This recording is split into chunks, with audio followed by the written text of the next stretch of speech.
POTUS. Well, I say every day it's a getting closer to taking a bath with my fucking toaster. Yeah, Never that get doesn't get old. old. No. Greetings, salutations, and welcome to the 55th episode of Screaming Into the Void, where we talk about whatever the hell we feel like. My name is Yeah. Samiel the Infamous, and with me is my co-host, the Hijabi Gamer. Talk about whatever we want. Howdy, y'all. So we are running behind today because, as you can see, we're a little light on cast members. Apparently everybody has stuff going on today, so which is fine. You know, that's Ryan should be joining us in about 20 minutes. We have a guest lined up for today. Hopefully he comes along at some point as well. But yeah, so for right now, it's me and Kat. Yeah, we plenty. We all you need. We are all you need. Right. So how's your week been? It's been. Yeah. Wow. Hey, Yeah. no. Let me amend that. It has been wonderful because we are slowly counting down to the end of June. And now it's MAGA month. It's July. Yay. So it was the last week of June, so you can't help but enjoy that at least a little. Right. Yeah, and as far as that goes, I will probably keep the red, white, and blue ring around my avatar, you know, going forward as long as the election cycle's happening anyway. Because in case you guys didn't know, I am in fact running for president. Dun, dun, dun, dun, dun, dun, dun, dun, dun, dun, dun. Why not? Everybody else is. And so it is what it is. But we're here, and as far as the background goes, it'll probably go back to my logo next week. We will. It just kind of depends on whether or not I remember to do that, because I was going to do it today, but I here we are. I could change it right now, but I'm not going to. It's MAGA month. You need that for MAGA month. Well, I figured I'd put it back up for the 4th and all that stuff, so maybe it'll stay up. I don't know. We'll see. We'll see how it goes. But I really like my logo that Kohai designed for me too. So That's true. I was just doing this to prove a point, really. The only flag that I take pride in. And the only flag that represents all Americans. All of us. Regardless. Yeah, Zillich, you may be correct. Nobody else wants the job, so... Yeah, it'll be fun. I'll go around talking to American people and be like, yeah, what do you need? We're going to kick butt. We're going to be America. We're going to walk around wearing red, white, and blue and with an American flag at all times. So we are also currently simulcasting from my channel to Kat's channel to my Twitter. And also, even though he's not here yet, Ryan's channel and Twitter. So is what it is. But he is on his way. Just something held him up. And that is the nature of life, especially on a weekend, which is a bit awkward about, it's what happens when you run a stream on the weekends, especially in between other streams that other people are watching and all that stuff. It is what it is. I would like to note, though, that I was one of the first in this time slot in our circle. Just saying. Yeah, now there are other people, but I was here first. Just saying. Yeah. I mean, other than I was live streaming. Actually, no. I've been live streaming on weekends even before at this time slot. Normally, I would have been live streaming still right now. So, technically, I was first. Right, but that game streams versus panel streams. Right. True. Because we're running right up against Legion of Memers, for example, and I think Dermy does a thing that starts like somewhere in the middle, and all this stuff, and yeah, I beat them to this, but they got more people. I would say an actual potato is better than our current POTUS. Yes. Because at least they're useful. You can plug shit into them. They generate electricity. You can eat them. You can plant them. Yes, true. But then my cat, who probably sleeps less than our present POTUS, and what is she doing right now? She's taking a nap. Would be better. So. Oh shit! Kohai's got a new profile picture. That is badass. We gave her a nickname last night, the Demon Memer. Ooh. Yeah, she is running with it. That is a badass thing. I wish I could bring that Yeah. up further on, in more detail on the screen. That's really good. Yeah, that is what I can see of it. That looks awesome. So I appreciate Kohai. She does a lot of great work for us. Oh yeah. Various. Actually, you were probably asleep last night. But when we ran Abyssal Musings yesterday, we do a quiz, like once a month, maybe once every couple of weeks. And Mm-hmm. the quiz that we had last night was provided to us by Kohai. She made it. Wait, didn't she say like they say like there's not a single quiz? Was it Kohai somebody can't beat? And I was thinking, I can make you a corpus quiz that no one can pass but me. Well, sure, if it's outside of her wheelhouse, but the quizzes that we typically do, if they're not like random questions or whatever, usually relate to the shows and the channels and Okay. all that stuff. And yeah, she's got a ridiculously good memory for it. Cool. Yeah, very cool. I'd like to show it off. So, oh, I think she did send it to me. Yeah, give me just a minute, and I will upload that as soon as I can here. Meantime, France is burning to the ground. Yes. I don't know if you've seen any of that stuff. I've seen a little of it. I don't know what led to it. What started it? It's George Floyd 2.0. It's Trayvon Martin 2.0. Apparently, a police officer shot a kid. Do we know the circumstances? Do we know what I happened? don't know Because anything beyond that, and I don't think anybody asked any questions.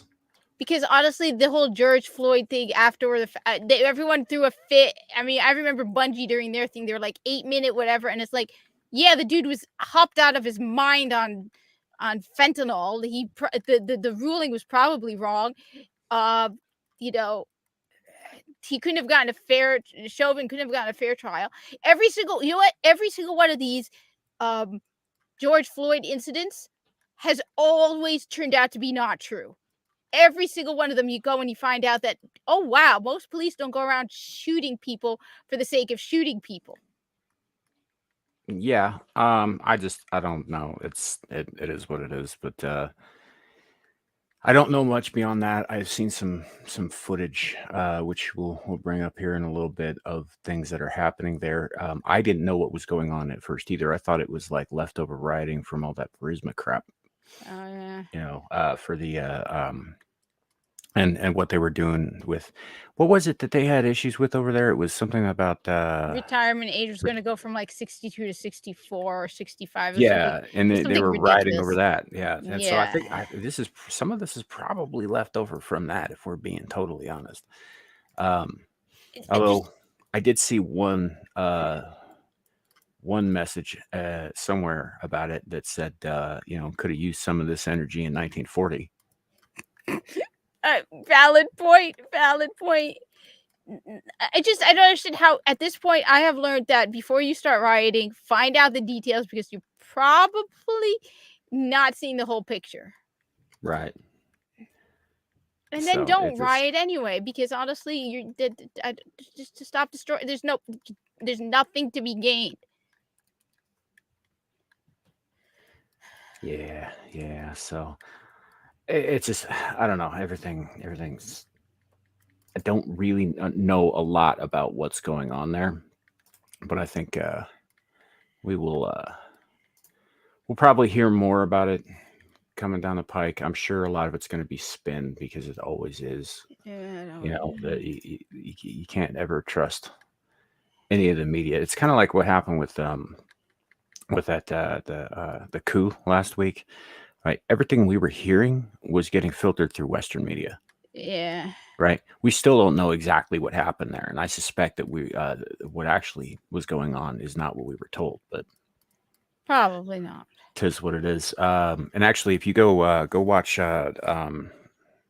Bet's talking last week, I think Skinemax Saturdays, they were talking about it. There's a member of that panel who worked with that particular mercenary group back in the day. Oh wow. Because they're all veterans, right? Yeah. Everybody on that panel. And what he was saying about it, like, none of what we were being told makes any sense. I'm not surprised.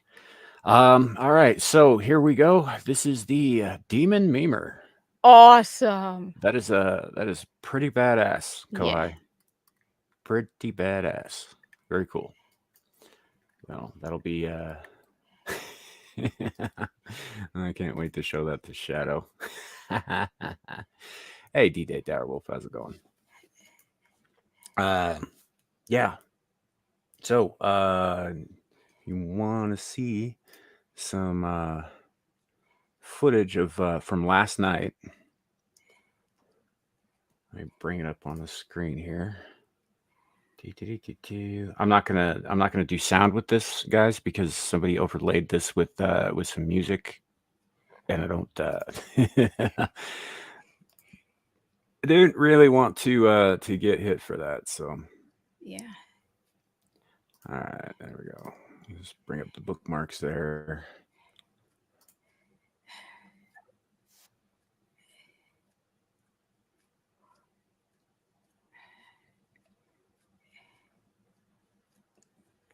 What is So- the point?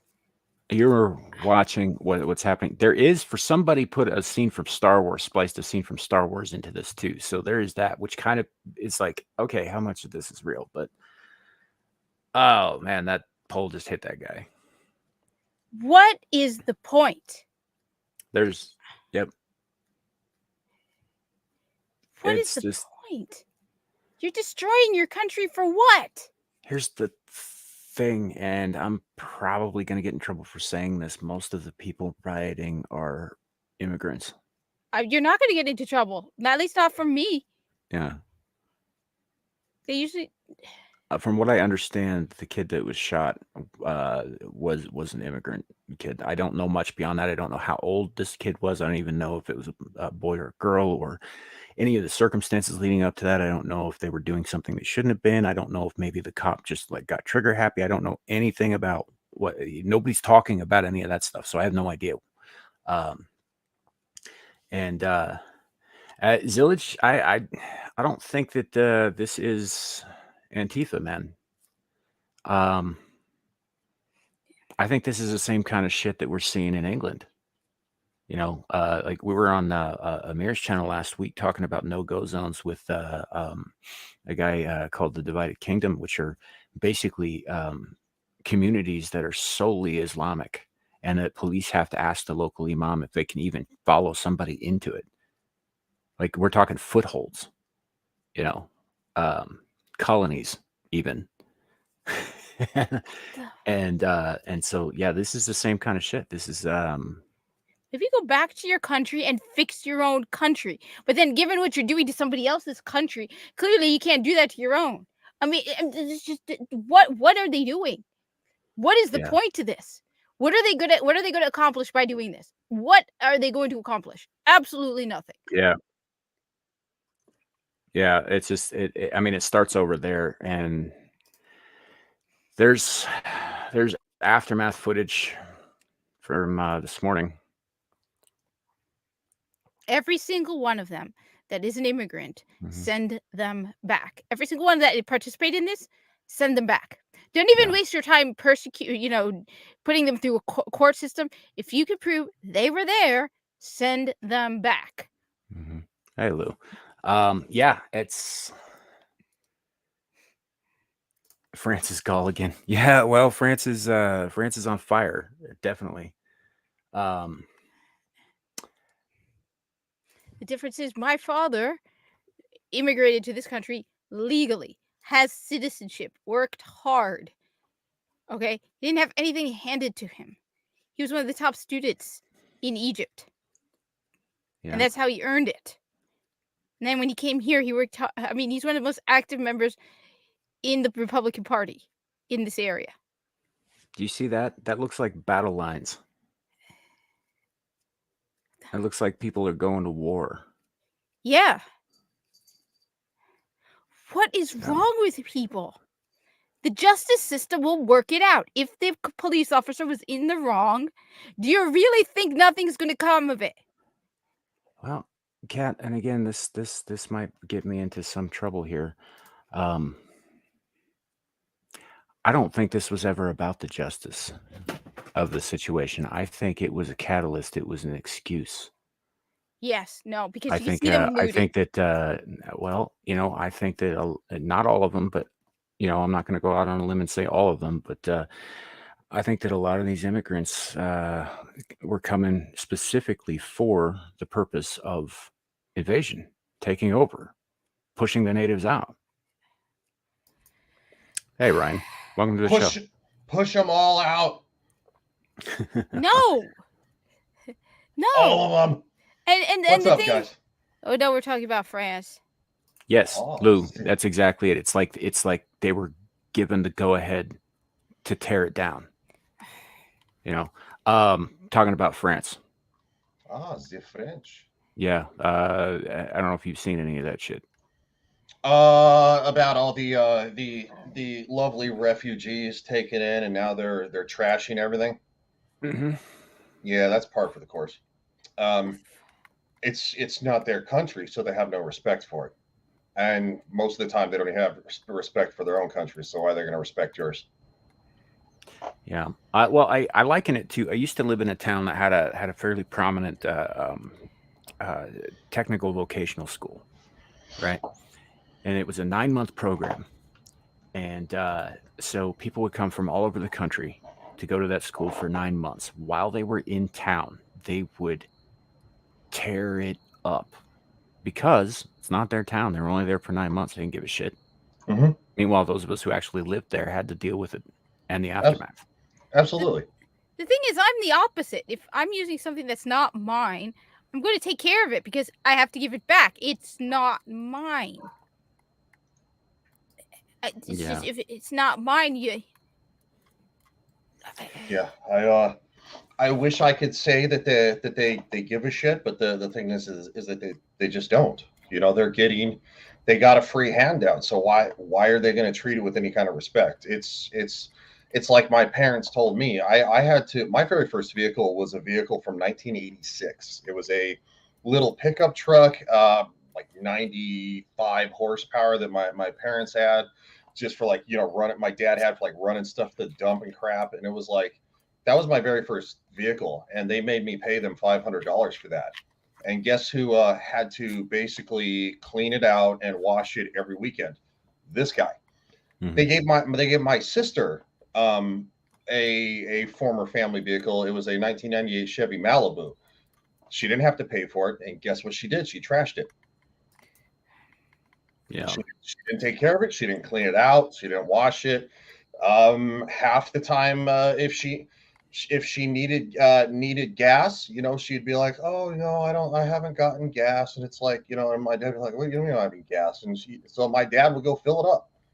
Did the same thing. Did the same thing with my mom. My mom would forget to fill up the car with gas. So my dad would end up having to do it. And I'm just like, what the hell do you let them do that for? They can put in their own fucking gas. Yeah, but it's the same thing. If you don't hold people accountable, they don't care. Sorry. Werewolf, I have to.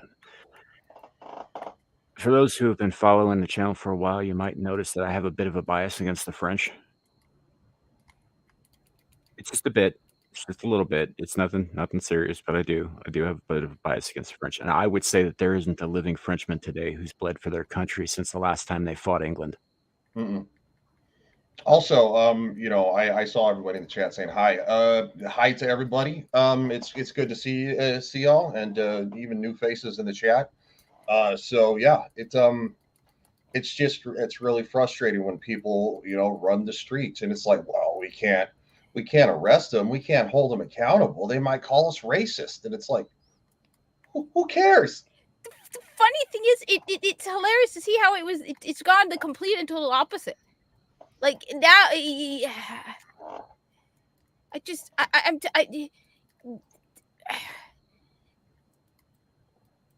especially it makes. No, this is insane. This is not your country.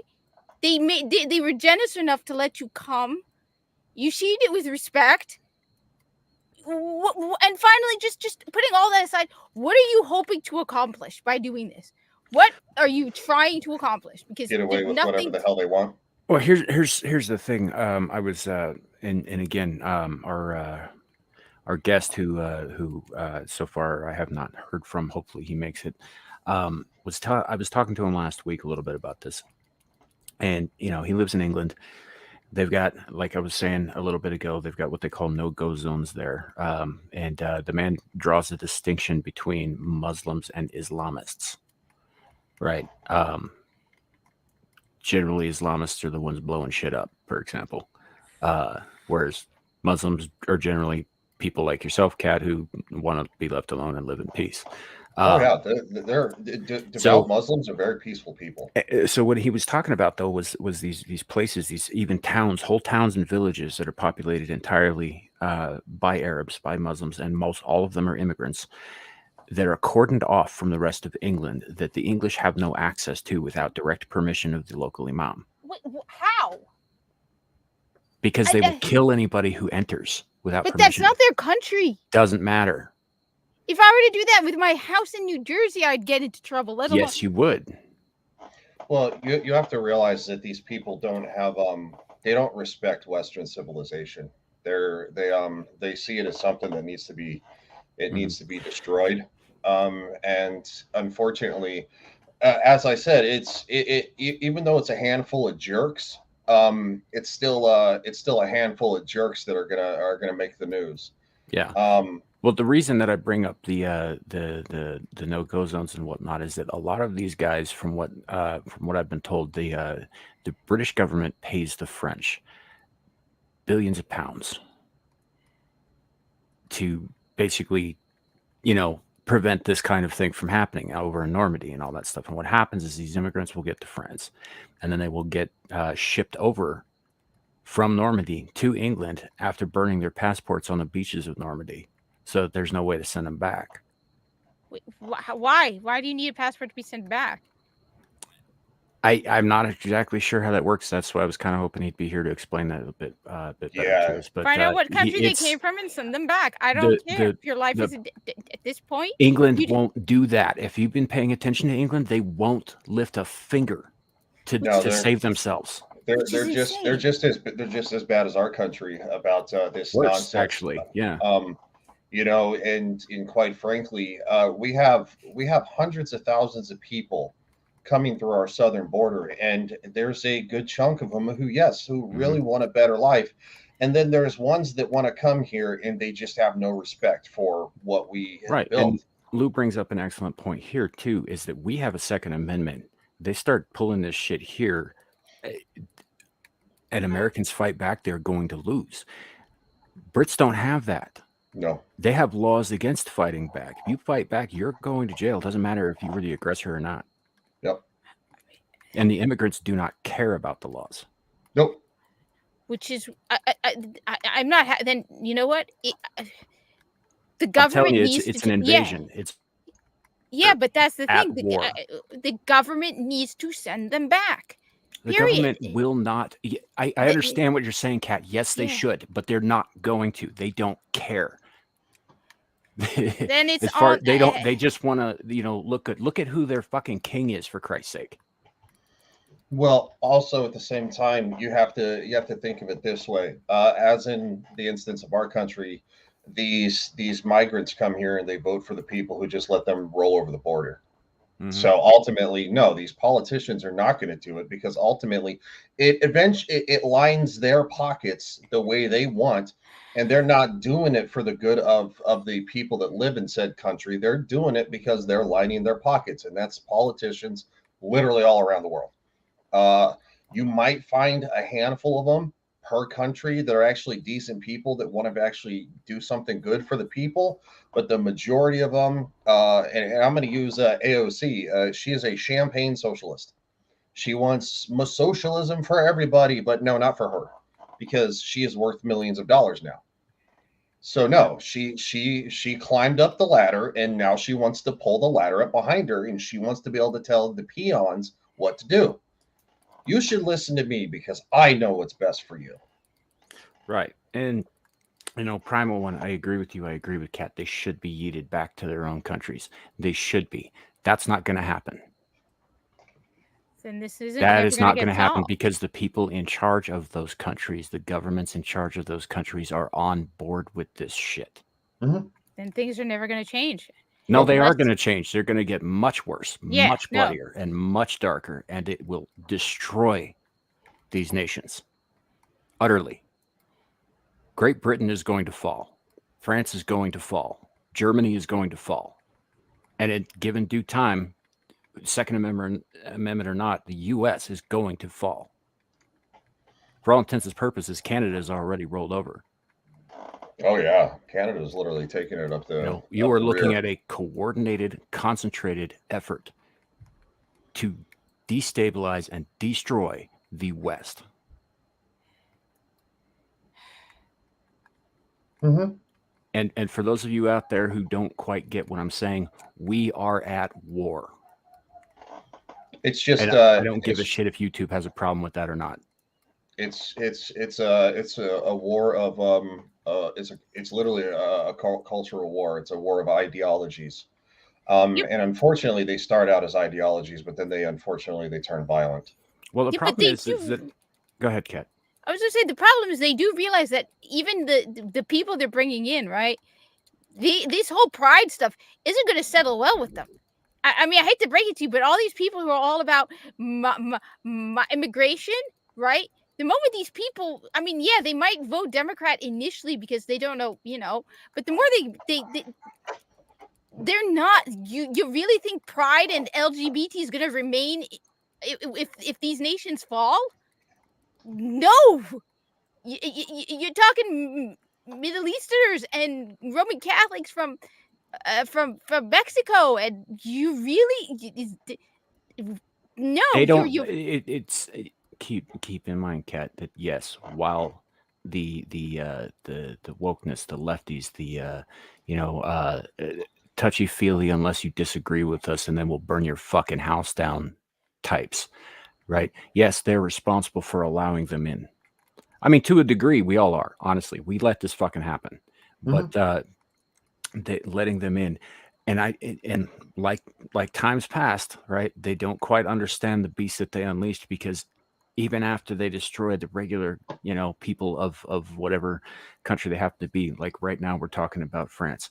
Even after the French are pushed out of their own country, the allies, oh, you can't be an Islamophobe, oh, you can't be a homophobe, those types, they're going to have to fight too. They're going to have to fight against the very people that they let in. Yes, right now we're talking about complete anarchy and destruction. Right now they're just using them as useful idiots. Mm-hmm. But eventually the useful idiots run out of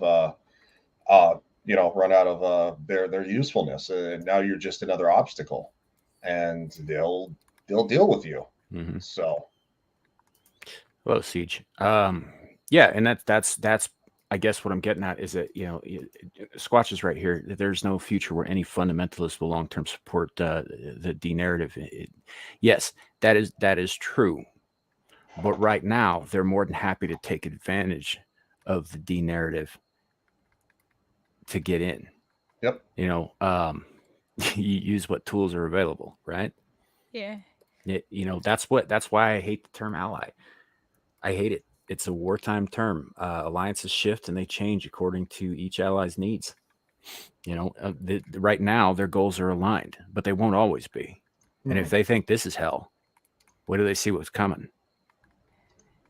I mean, just look at World War II as an example. The Jewish Germans, they were all on board for the whole rise of Hitler, because we were, Germany was wronged after World War I. We had to pay for everything, literally people starving, people, literally just scraping by families. And it's like, so it's like they all bought into the whole, it's not our fault. And then of course, all of a sudden, once the useful idiots are, once the useful people are done and over with, then here comes the real agenda. Then here comes the genocide. Here comes the othering of people. Like, well, we can't, be cordial to those people because they believe this. Like, they're awful people. They're almost subhuman. Aesthetically, Gazelle, agreed. 100%. I don't believe that it's ending in totality, but I think that the world that we know, the way of life that we know, is absolutely ending. We're entering a new phase, and it's not going to be like anything any of us think. What do you mean? So what do you think it's going to be like? Well, I don't know. That's why I said not like any of us think. But I think if I had to guess, yeah, I'm thinking like Mad Max world. You know, I'm thinking we're gonna have to sell our bodies for a drop of water. It literally, it's going to be, they literally want the West to collapse and become socialism. So they can have, so all the people who know what's best for you can sit in their ivory tower while you stand in a bread line, and you get like one loaf of bread per week. Well, and if that's just not enough, because you know what, you just had another kid, and it's like, well, now you gotta petition the government to try to get more rations. And of course, it's going to take forever, and you're going to have to most likely starve yourself or your children, which most parents are going to choose to starve themselves, so their children can eat. This is how socialism works. So these champagne socialists like AOC and Hassan Piker, they're absolute retards, because they literally live in $1 million homes or condos or whatever, and they sell you a bit of goods that they don't truly believe in. Right. Clue, I don't think it'll get quite to, I think Handmaid's Tale might be a little optimistic, actually. and that was some dark shit. Of course, that was also written by a person who believes that men are inherently evil, and I don't think that's necessarily the case. I think we are selfish. All of us are. When I use the word men here, I'm not saying like male versus female. I mean the race, the species, mankind. We are inherently selfish creatures. We are inherently short-sighted and self-serving. It is what we are. What? And no, go ahead, Sam. Sorry. Well, we have achieved great things, but we've also always been the seeds of our own destruction.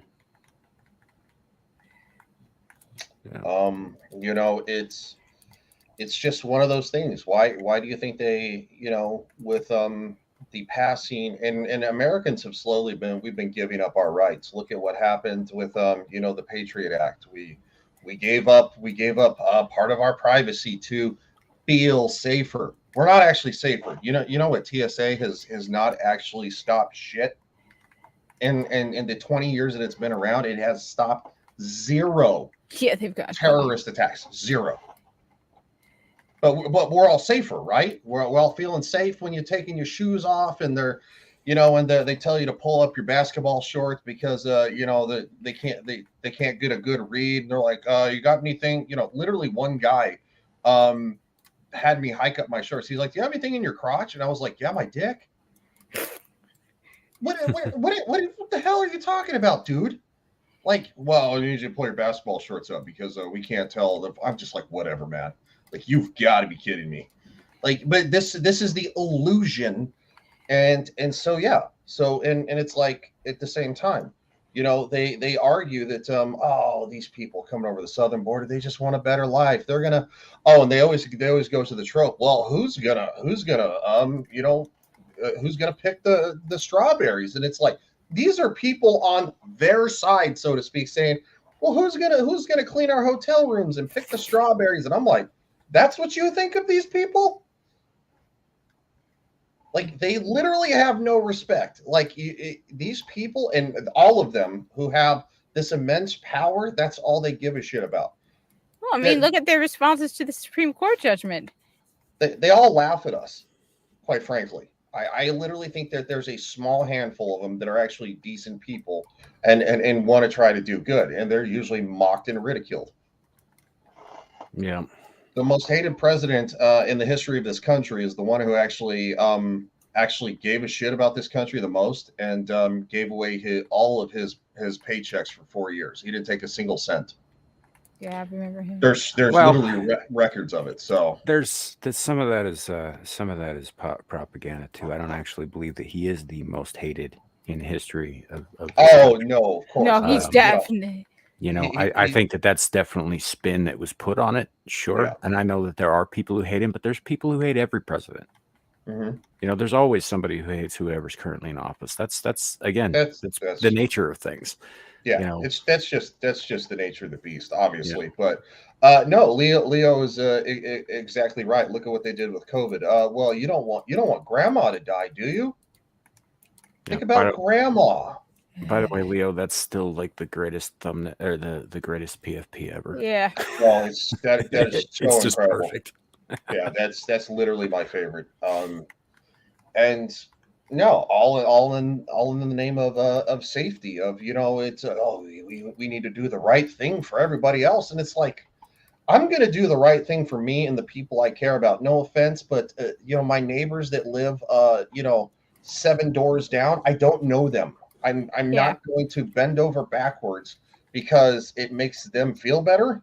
Yeah. There are still people in New Jersey wearing masks. And the funniest one of all, which I thought only existed on Twitter, I never thought I would see this person in the wild.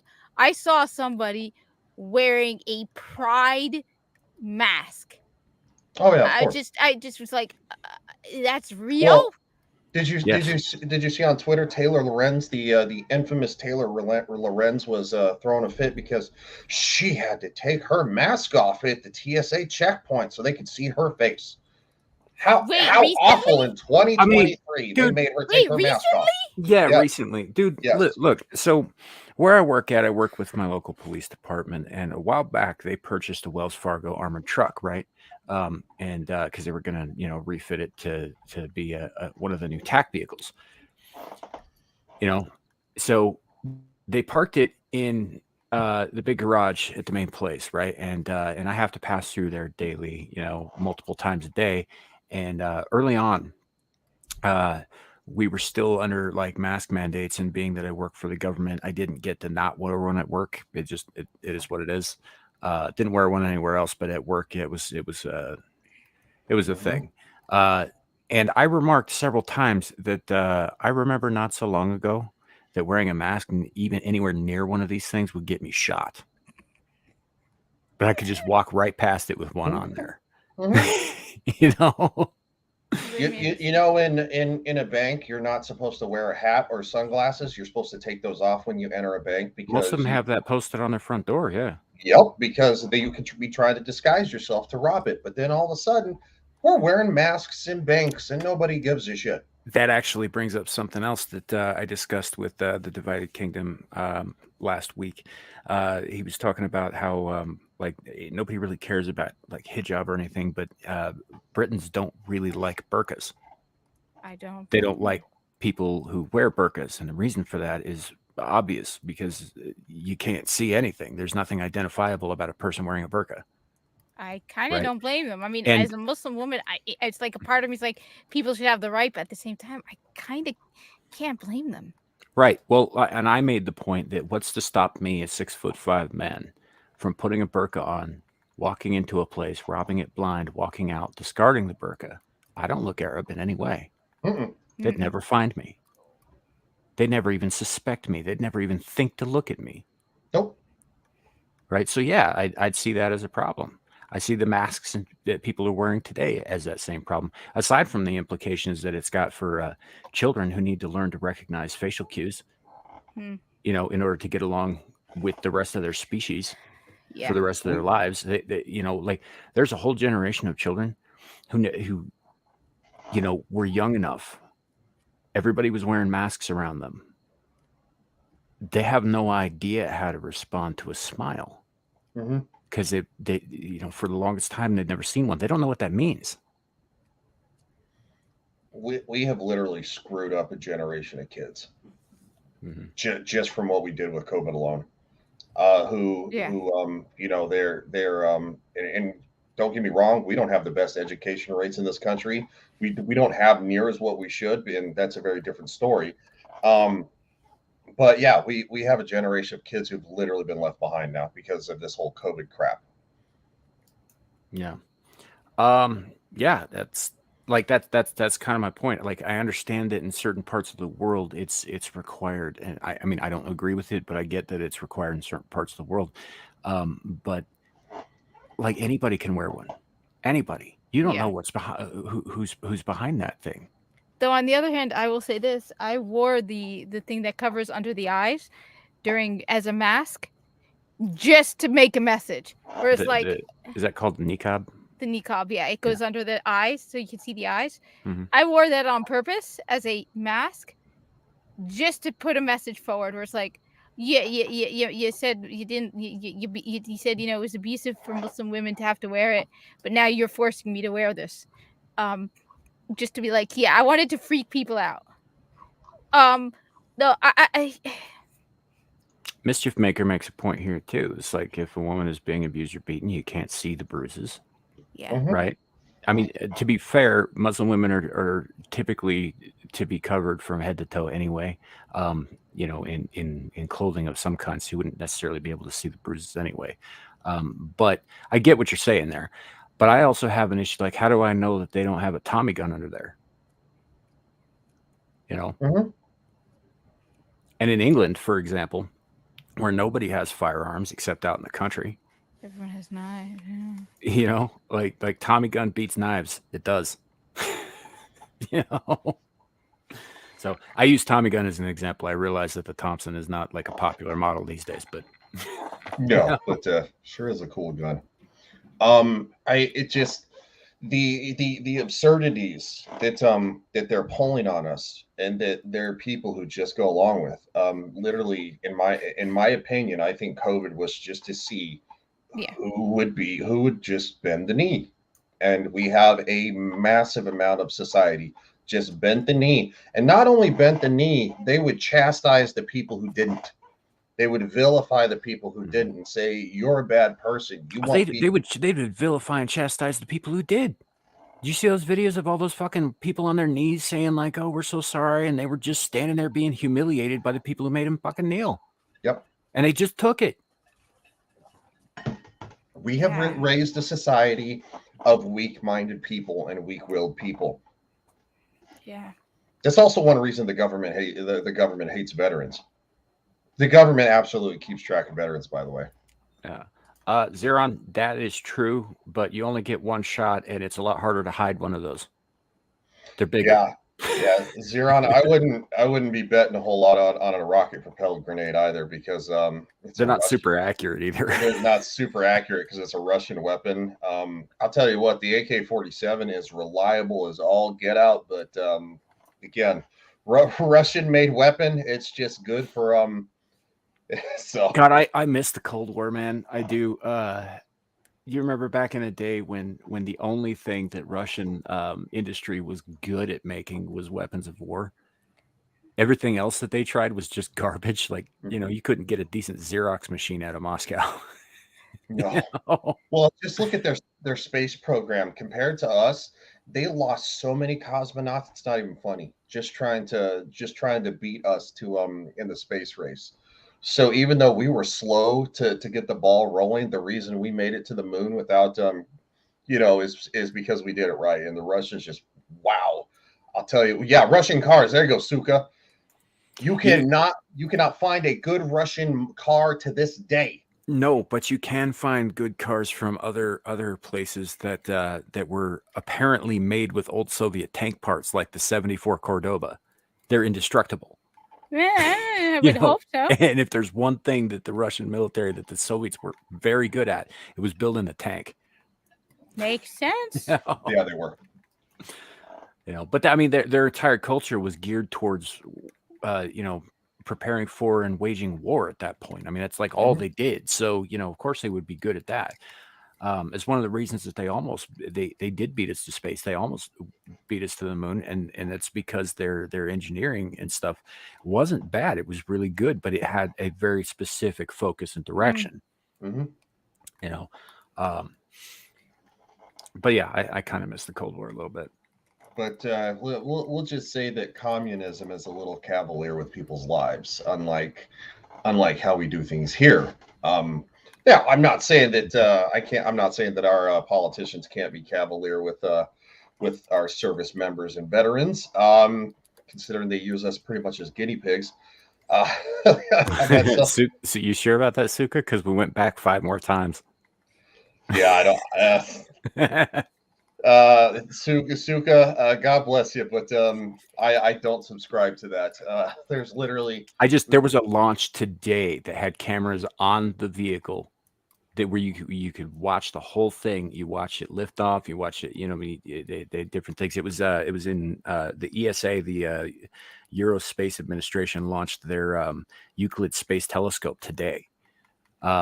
And yeah, they like I know there's a bunch. There are people who believe that there's a thing called the firmament, which is solid, which is like you can't penetrate that, and those guys think that we can't reach the moon because there is no moon.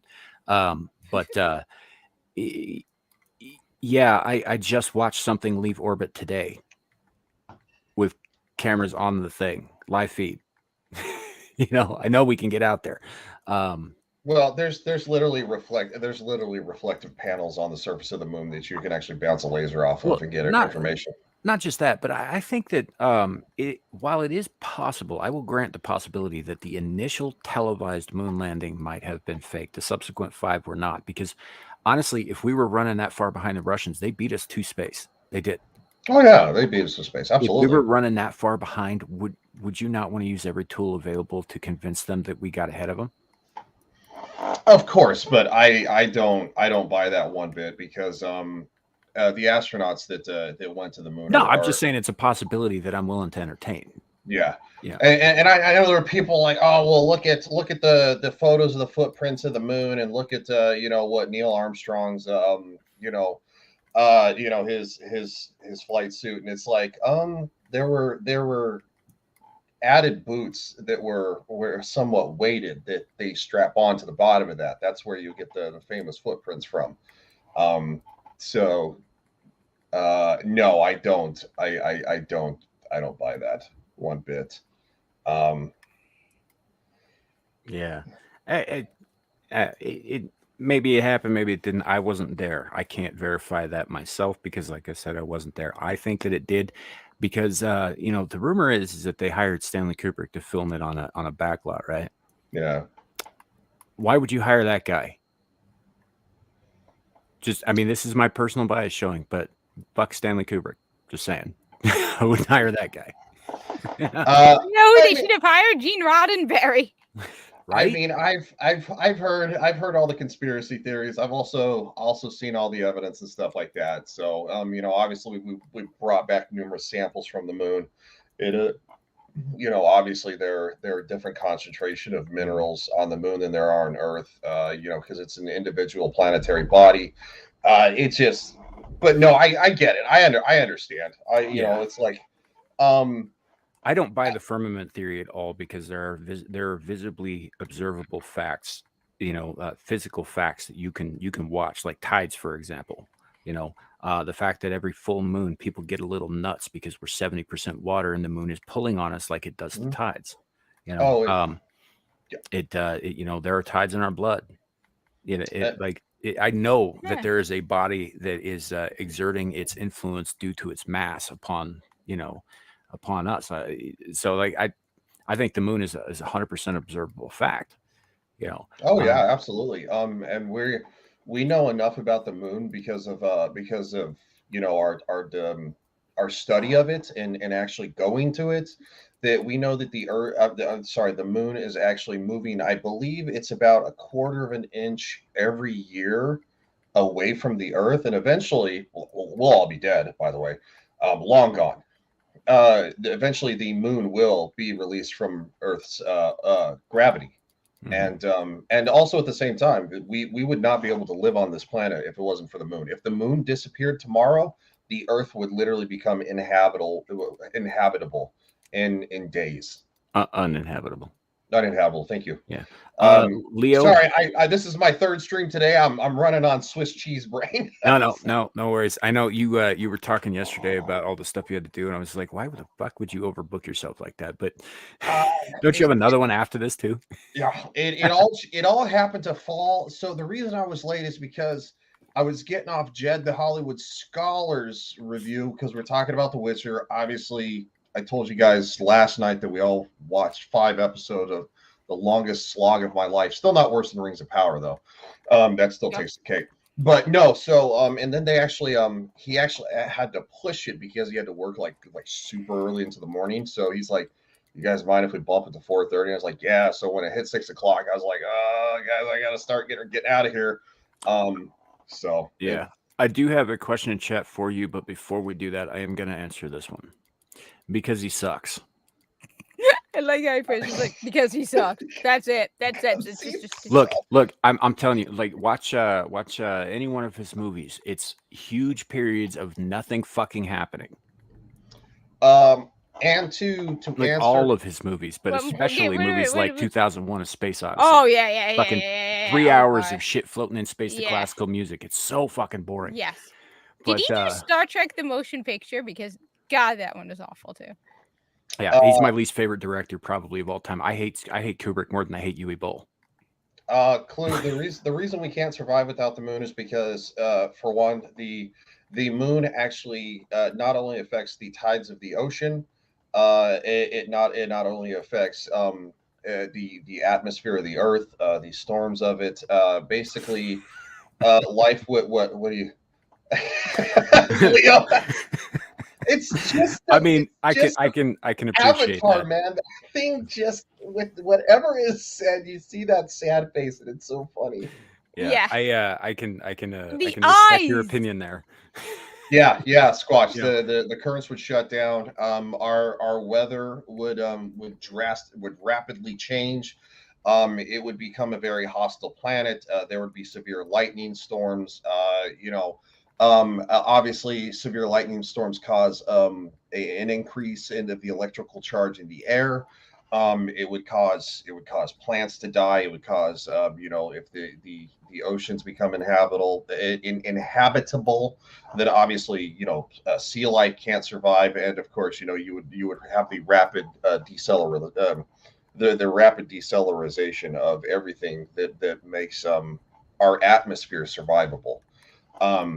Because our atmosphere is affected by the moon too. Just literally the Earth pulls on the moon and the moon pulls on the Earth. They're literally pulling each other.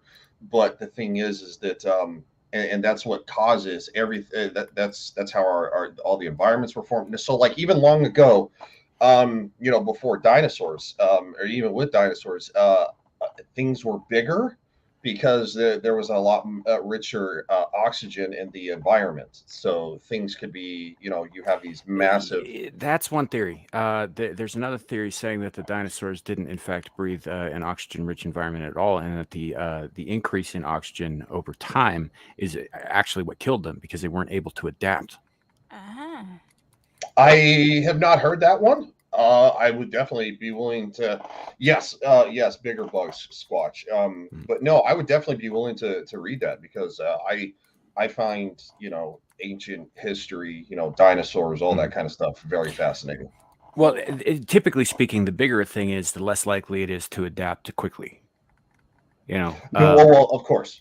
And yeah. And if you're talking about the sizes of like the thunder lizards as they're known, versus the relatively minuscule mammals at the time, right? I think that's maybe why the mammals thrived, because they were able to adapt more quickly. And then you got things like amphibians, obviously, which are extraordinarily adaptable creatures. But yeah, I don't know, obviously, if that's the case at all, but that is one theory, and I think that it's fairly plausible. All things concerned. The fact is nobody was there who knows. I was, and I'm just not telling you guys. You were there when they Yes, I'm Egyptian. We live forever.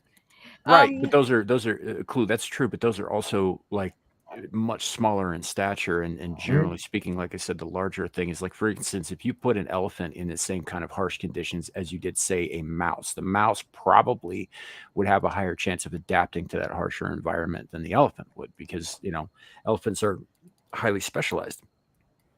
Well, look at birds that were alive back then too. Birds were bigger back then as well. And many and dinosaurs and birds have a very, very large common denominator in the way that their bones are structured and stuff like that. Yeah, yeah, it was. Oh yeah, he definitely was, and he was just as old. God, is that? I tell you what, man, I just can't watch clips of that guy falling anymore. Has he fallen recently? I know, like just literally like a week and a half ago, he fell, or 2 weeks ago when he was at that ceremony. But it's like, man, that guy is just a mess. I feel like it's elder abuse at this point. Yeah, no, I felt like it's been elder abuse for a while. Though there was a book I read when I was working at the library. It's called The Day After Tomorrow, and it was about the opposite. The moon is hit by an asteroid, and it's knocked closer to the Earth. So it talks about like the pull is stronger, so it causes volcanoes, and it tells the story of it was a teen novel. I was working in the library; it was a young adult book, and it's her diary as she tells the story of how the planet falling apart. Well, also at the same time, the moon actually helps the Earth avoid getting hit by rogue asteroids and stuff like that. Small stuff that it pulls away from it. It's kind of like almost a shield, much like our atmosphere is. Our atmosphere literally burns up the majority of the stuff that comes to the ground. So, I mean, obviously, there have been instances in history where no, it didn't, and I'm sure one day our day will come. Nothing lasts forever, and we're a relatively young species. But yeah, no, the moon is essential to everything on this planet. Right. Right before I answer this aesthetically, Ghazal, Caucasian Sasquatch said a thing here where you could go into the lifespan and mutability of small mammals compared to birds and reptiles, even large mammals. And that's kind of what I'm getting at. Like the smaller mammals have shorter lifespans, for example, generally much shorter, right? Which means that they breed more often to keep that up to going. Yeah. The more you breed, into certain things like mutation and adaptation are a thing. Evolution is a thing. It's just not as fast as, I think I don't know that it's necessarily the be all and the end all of how we got here, but I do know that it occurs in nature observably, and with the smaller lifespans and the more generations that shorter lifespans allow, that allows a lot more adaptability than say elephants who live nearly as long as humans do, in a lot of cases. So and I don't know if it's just something about things with higher brain functions that just like we get kind of stuck in a rut a bit. I mean, obviously here we are thousands of years later still doing the same shit to each other that we were doing thousands of years ago. We just changed our reasons, but our minds haven't changed, our brains haven't changed. Nope. But aesthetically, Ghazal, in thousands of years, modern religions will fade away and they will introduce new ones just like we did. I think we're witnessing that now. The woke is a religion. Oh, it absolutely actually. I don't think that that's like a recurring cycle. I think that's a constant thing. What's up, Bernie? And I think that like the woke stuff that is the new religion that's really caught on. I mean, religions are born and die every day. And obviously there are certain ones that have certain staying power. Judaism has been around for a while. Christianity came after that, also been around for a while. Islam's been around for a while. But in the last 1,000 years, how many religions have died out? And so we do see that happen, and I think that that's part of being human, really. Yeah, I know. I keep telling Buster to stop with the cult. What is up there, Tom, the rogue attraction? Hey, Tom. And also I meant to say hello to Richard L. He's in chat as well. But Buster, they're not going to worship you, so stop. But yeah, I think I do think that it's as we move along, we're going to find new ways to explain our place in things. There was a time that they thought lightning was Zeus hurling thunderbolts from the top of a mountain. let me just say aesthetically, Gazelle, there's still a level of faith to it. You cannot, like, as I've told people, I cannot prove to you that my religion is right. At the end of the day, there is a level of faith, and it's the same with them. Theirs requires a little bit more of it, Right. but there's at least a little of inexplainability to all religions. No Muslim, no Jew, no Christian can prove to you that their religion 100% is correct. And they just take it a step further, because one of the things that I was taught when I was growing up, and you know what, I'm seeing it in action, I didn't believe it at first, was that people need something, a religion or something to worship, and it doesn't always end up being a religion. It could be an I think it object. could be simplified even further than that. It's faith that you need. Yeah. Mhm. Faith is what people need. They need something to have faith in. Feed the The cat. religion sort of sprung up around that basic need. You know, and I don't disagree with you either, Gazelle, about there's more plausibility, yes, to the big three, to Hinduism, even to Buddhism, than there is to the woke shit. The woke shit is unfocused, but it is Well- going back to a little conspiracy theory that I'm rather fond of. When they turned on the Hadron Collider at CERN in 2012, I think that the entire planet collectively lost their damn minds. I think that they released some kind of particle that started altering our brains. And I think that's part of why this woke shit caught on so well, is because we're all nuts and getting progressively crazier. That's progress, by the way, progressively crazier. But also, there's a I great. Sorry. was just gonna say real quick. I think we shot into an alternate timeline. I think that I don't think that's the case. I think that it was something, an exotic particle that we'd never seen before, or maybe they created a new one, or maybe they just opened a way for particles that are not normally part of our universe to reach us, and they started fucking with our brains. Well, did you see the what was it on one of these streams that we were talking about the fruit of the loom thing? Yes. Oh Yeah. yeah. Yeah. That's why I think alternate timeline. No, well, I think no, I think it's a lot more simpler than that. I think one of the advantages about the woke is that it makes you feel special. This is a religion that revolves around you. Whereas if you truly are a Muslim, a Christian, or a Jew, the whole point of the religion is to make you a better person.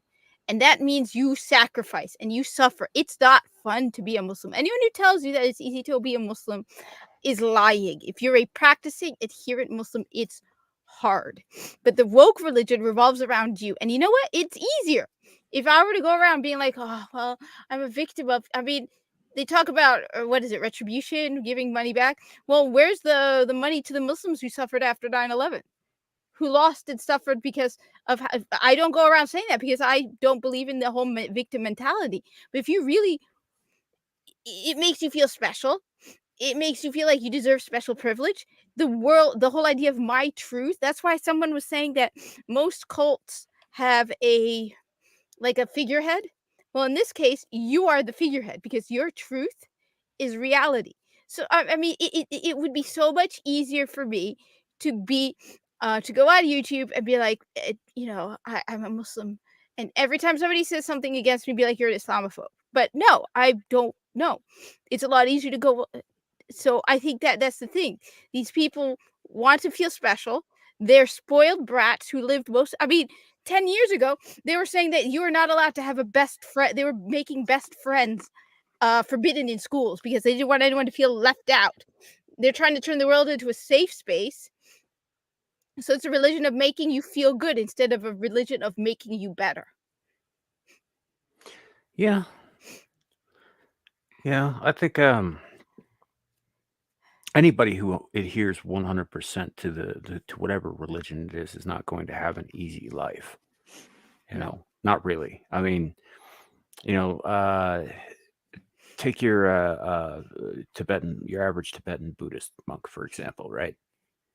Those guys are on the verge of starving pretty much all the time.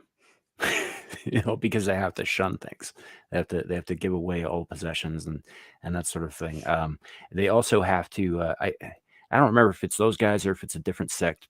There's a sect out there that it might even be Jainism, where they respect all life so much that they live in fear of moving for fear of killing a bacteria. Yeah, they Right? also I wear mean, masks so they don't swallow bugs. yeah, and it just that seems a little. So anybody who adheres to their faith 100% is not going to have an easy time of it, because the natural state of mankind is to take we're like lightning in that sense. We will take the path of least resistance nearly every time. Whereas religion is the opposite. It's not about the last path. It's the That's path that, what like I'm I getting said, at. Yeah. wokeism is about it's not, like I said, wokeism is about feeling good. Actual religion is about being good, making you better. I would say that the woke religion is more about making everybody else's life hell. Yeah. Well, You feel good at their expense. They want to be, like I said, life isn't easy, but they want to be able to go and they're like, I deserve this. You owe me this. That's why it's about. It's not about, like I said, if I wanted to go on about, because everyone talks about the reparations, right? It's like, well, wait a minute, my family suffered. Why didn't we get any reparations? It's like, no, because I'm not going to go around calling myself a victim. No. Well, you're only a victim if you choose to be. Yes. And that is true of any circumstance at any time. I don't care what has been done to you. You can choose to rise above it. Yep. Even in death, we can choose to rise above it. And quite frankly, so this whole ideological movement has obviously went from an ideology to a form of religion, or in place of a religion. Now it's become a almost a cult, that if you don't adhere to, and that goes for members of the cult, if you don't bend the knee and you don't adhere to everything that the cult believes, you are ostracized. It is extremely similar to what happens in Scientology. If you ask questions about Scientology, you are ostracized. And you only get so many chances before you are othered and booted out, and you become an enemy of said cult. Aesthetically Gazelle, woke LGBT Muslim mosques and churches have been struck by lightning. What does that tell you? First, I should preface this with I am neither a Muslim nor a Christian. But if I were, I would take it as a warning. I would take it as a knock this shit off. But even though the fact that Samuel is not a Muslim or a Christian, obviously you have a Muslim on here. You have I am a Christian, and the three of us don't always see eye to eye on our beliefs. Samuel's very aware enough to know that, and quite frankly, I agree with it. That church that got struck by lightning and burned to the ground within like 20 minutes of having a pride celebrated event. I hate to say it, Christianity is very welcoming to everybody, but it's also a religion that says you are a very flawed and human being who has a lot of sin, and being homosexual, yes, is a sin. So and that's and everybody, look, I'm not gonna stand on a soapbox and say I'm perfect. I guarantee I got to acknowledge in the eyes of Christianity, but at the same time, we're all flawed people, and so I don't think holding a pride event at a church is the best idea. I'm all about live and let live, but let's maybe not do that. And that's pretty much my philosophy. I don't see the benefit in deliberately going out of your way to deliberately piss off and transgress against your own God. Right? That seems like you're asking for it, frankly. It's like, I don't even go out of my way to do that shit. When I was younger, maybe, but these days, no, I don't go out of my way to piss gods off. That seems like a bad idea and not great for your health or your longevity or anything else. And in the case of that one particular church that we actually played the video for a couple weeks back, the one where the steeple fell over and cut the wall like it was butter. Yeah, that's mind-blowing. Yeah, That's the one that Millie and Matt got. and no one was physically hurt in that. By the way, that was a warning. Maybe stop fucking around with the commandments and shit. Mm-hmm. And the thing is, when it comes down to it, people are like, no matter how much I want to, I cannot agree. I mean, when it's flat out against my religion is you can be gay, but you cannot engage in the act because it acknowledges that people, and it's a challenge, it's a test from God, all of that. But I mean, do you think before I even accepted that, I would give up fasting Ramadan, which is not fun at all? I can't pick and choose. And I hate to break it to you, but my 1,500-year-old religion is going to come before your 10-year-old religion. Yeah. Because when I say younger, I mean in my 20s. No, I was not a great guy to know back then. I have grown. I also survived. So, you learn, you live and you learn. But yeah, I'd say that if you adhere to a religion, if you claim to adhere to a specific faith, a specific set of rules by which you govern your own life and by which you guide yourself through, whatever, you know what I'm talking about there. I'm getting a little tongue tied with the actual wording here, but the path that you walk, right, then maybe stay on that path, or find a different religion. Mm-hmm. That'd be my take on that. Christianity prohibits homosexuality. Right? It does. Islam prohibits homosexuality, and they don't like to talk about this too much because a lot of these guys are lefties. But Judaism also prohibits homosexuality. Mm-hmm. Now that doesn't say that said religions hate them. Now that's a completely different thing. And well, that's the thing that the woke people, the atheists, the people who are dead set against hating these religions and all that stuff. That's the one thing that they constantly misunderstand. And I am not a member of the big three, but I get it. Hate the sin, love the sinner. Yeah, it's that simple. You don't have to like what someone is doing to like them. Wait, no. Well, let me just put it this way, okay? Because one of the most important things that I mentioned in my YouTube channel, which is often, is the Prophet Muhammad did not know if he was going to heaven or hell. So if I know someone who is gay, I'm going to be like, look, don't hit on me. You do you. It's not my job to judge you. I don't know if I'm not going to flat out tell somebody who's gay you're going to hell if the Prophet himself didn't know. There's a story we are told about a man who killed 99 people. He went to a priest or a religious leader, we don't know exactly what, said, am I going to hell or will God forgive me if I ask for forgiveness? The man said, you're going to hell. So he killed him. So that's number 100. So he goes to another holy religious person and says, hey, I've killed 100 people. Am I going to go to heaven or hell? Can God forgive me? He said, God can forgive you. But this city you're living in is a very nasty city. And they're very bad people. I highly recommend you move to this other city where they're good people. They will help you to be a better person. On his way there, the man keels over and dies. The angel of heaven and hell are fighting over this man's soul. The angel of hell is like, well, he did kill 100 people. The angel of heaven is saying, yes, but he wanted to be good. So God said, depending on which city he was closer to, the good or the bad, he would go to heaven or hell. And then God moved the city so the man was closer to the good one. So that's why when people tell me, Kat, do you think someone who's gay is going to hell? I don't know what's in that person's heart. I'm just going to treat people as people. Mm-hmm. I'm not going to lie. So if somebody says to me, Kat, is homosexuality allowed in Islam? In acting I can't say yes. That's why when I see a Muslim with the rainbow hijab, I'm like, you are lying to people. No, I cannot say yes, but I'm not going to judge you for it. I consider Muggsy one of my best friends. Muggsy is one of the few people I will fly to Canada for if she needed me to do it.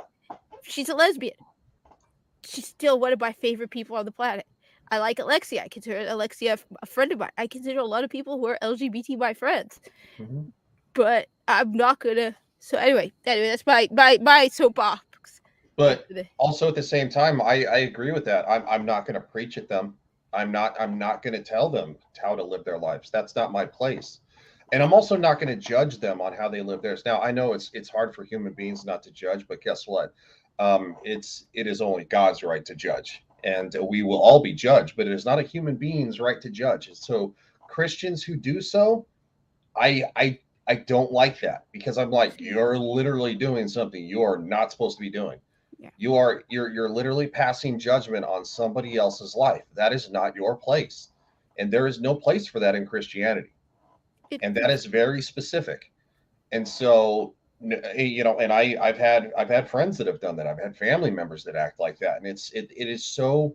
It's really disappointing, Suka. I'm judging you right now, right? Right. No, but I mean, real quick. So we just had our good buddy Shadow just come in. $20 is $20, but I'm gonna need the money up front, big boy. Well, I mean, I just want to say, much respect to my religion, that she's one of the few people that, yes, I would absolutely trust her, because I know that I wouldn't have to worry about her. The way she's respected my religion, I trust her.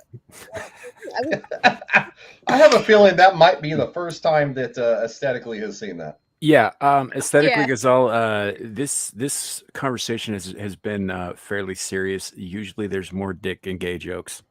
It just it is what it is. I know. I love the gay jokes. So Yeah, so I guess you need to put the clip. Which you know, Are you the talking the one with CIS one. Oh, okay, yeah, yeah. This is a good example. I am not gay. I have relationships with women, sex with men. And I got news for you. That means you're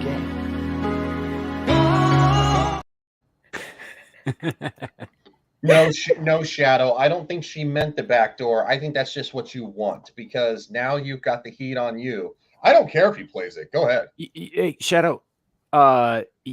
You know, I was talking about when we have, like, you know, guests and stuff, right? Do you see a guest on the panel right now? And even then, that'll probably also, last for like 20 minutes. Like I said to you before, don't tell me how to live my life. You bitch, you. So yeah, we have. Oh man, it gets much worse. But I'll hold off until appropriate time. Look at Caucasian.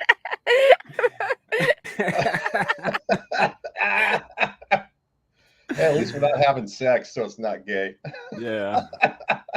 That reminds me, Squatch, email me about next week. I think that you're gonna. Wait, you're gonna bring Caucasian Sasquatch on next week? Yeah. If he's free and available. Oh, please! I miss your amazing voice. Yeah. Kohai said I just sent Samuel a new backdoor one. Well, send it to me too, so I can add it, because I have the old one. So I want to add it to. Didn't I? I thought I sent you the last one that she sent me. You sent it through Twitter. It doesn't work through Twitter. You have to. Right. I should have emailed it to you. Right? Yeah, you have to like email, because Twitter's like super weird. It lets you play the video, but you can't save it. You can't try. There's no link where you can try to like download it. It's just it's funky. So Kohai, if you need my email, you can email me at Legion. I got your email somewhere, dude. Okay, yeah. If you want to send it to her, or I can send it to her, I don't care. Yeah. I have several emails per YouTube channel. Oh, that's fast. Okay. What's fast? Yeah, you play it. Well, I gotta upload it first. I just got it into my email here. Oh, she emailed it to you. Okay. Yeah.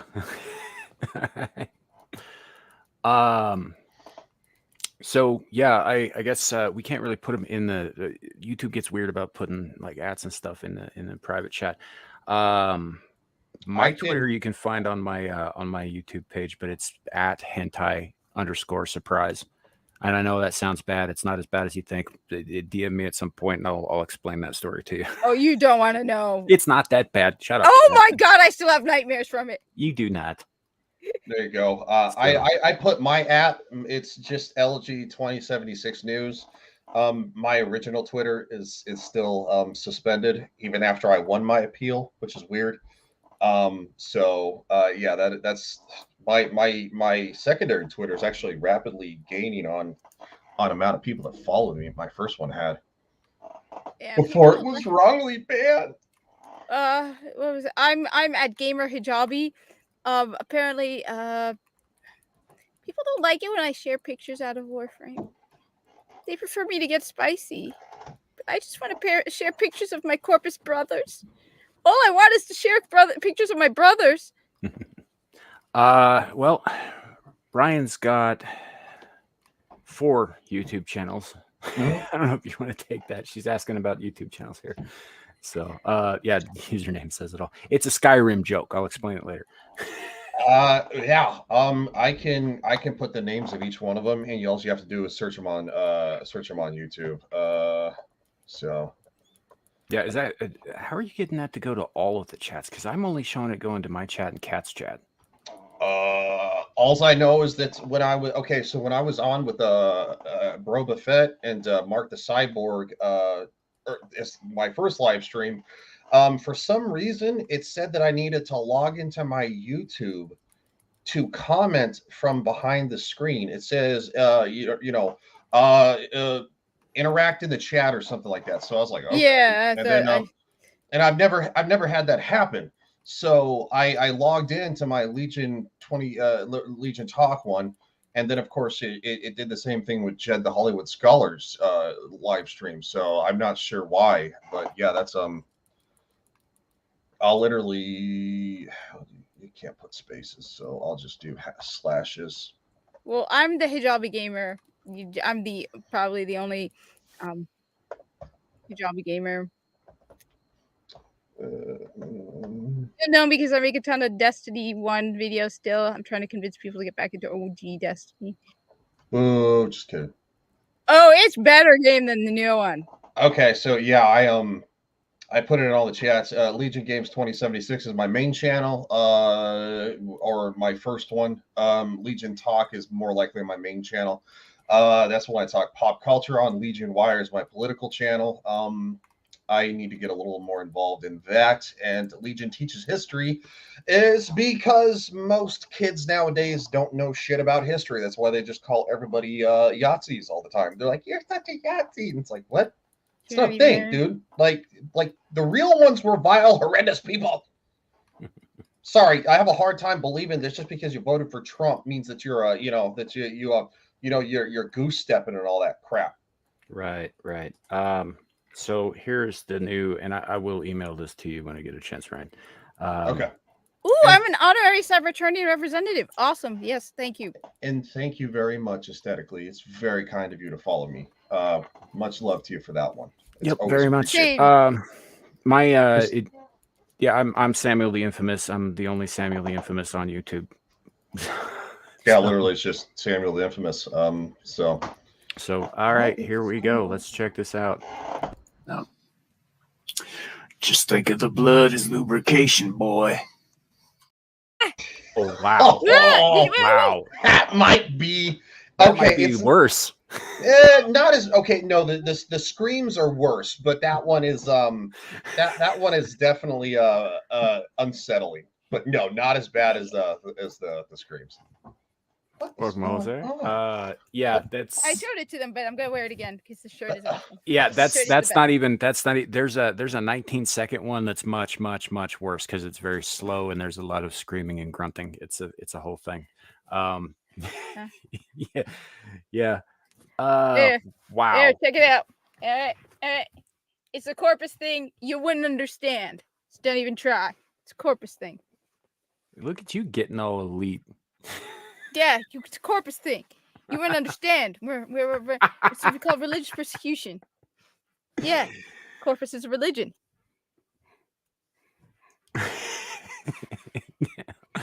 No, we just have some fun. Here, let's lighten it up a little bit. This is an oldie but a goodie, and since Ryan's not here to defend himself.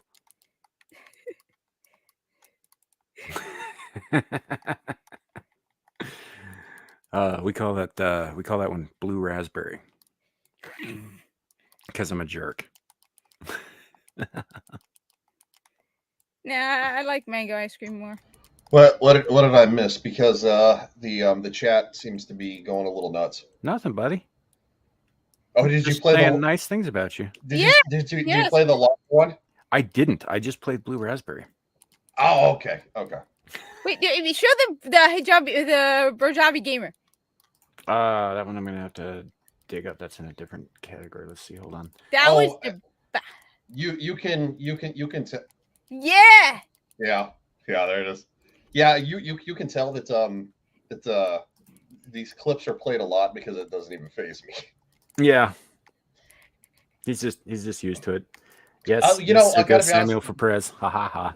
Yeah, not a whole lot phases me when it comes to stuff like that. I mean, we're on the internet. You're gonna get memed to hell and back. Like, you might as well just steer into the skid and have fun with it. I was just in the meme stream chat prior to this, and No Green Rocks was talking about, like, people who were the feature where once you're monetized, you can, or that one feature that you have to be a member of the channel for however long before you can comment.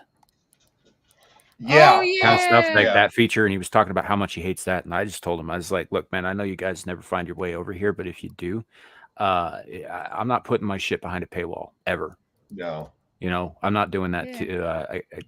I've been doing this for free for how long now? It's like, no, I'm not doing that. Even if we get monetized, I'm never putting my chat behind a paywall. I'm never putting any of my content behind a paywall. Aesthetically, it's at LG 2076 News. It stands for Legion Games 2076 because that was my. But yeah, it's LG 2076 News. That's how you find my Twitter. I'm gonna have to. I have a youngin who she's acting crazy. I don't know what she's doing. He's got to go punish this pussy.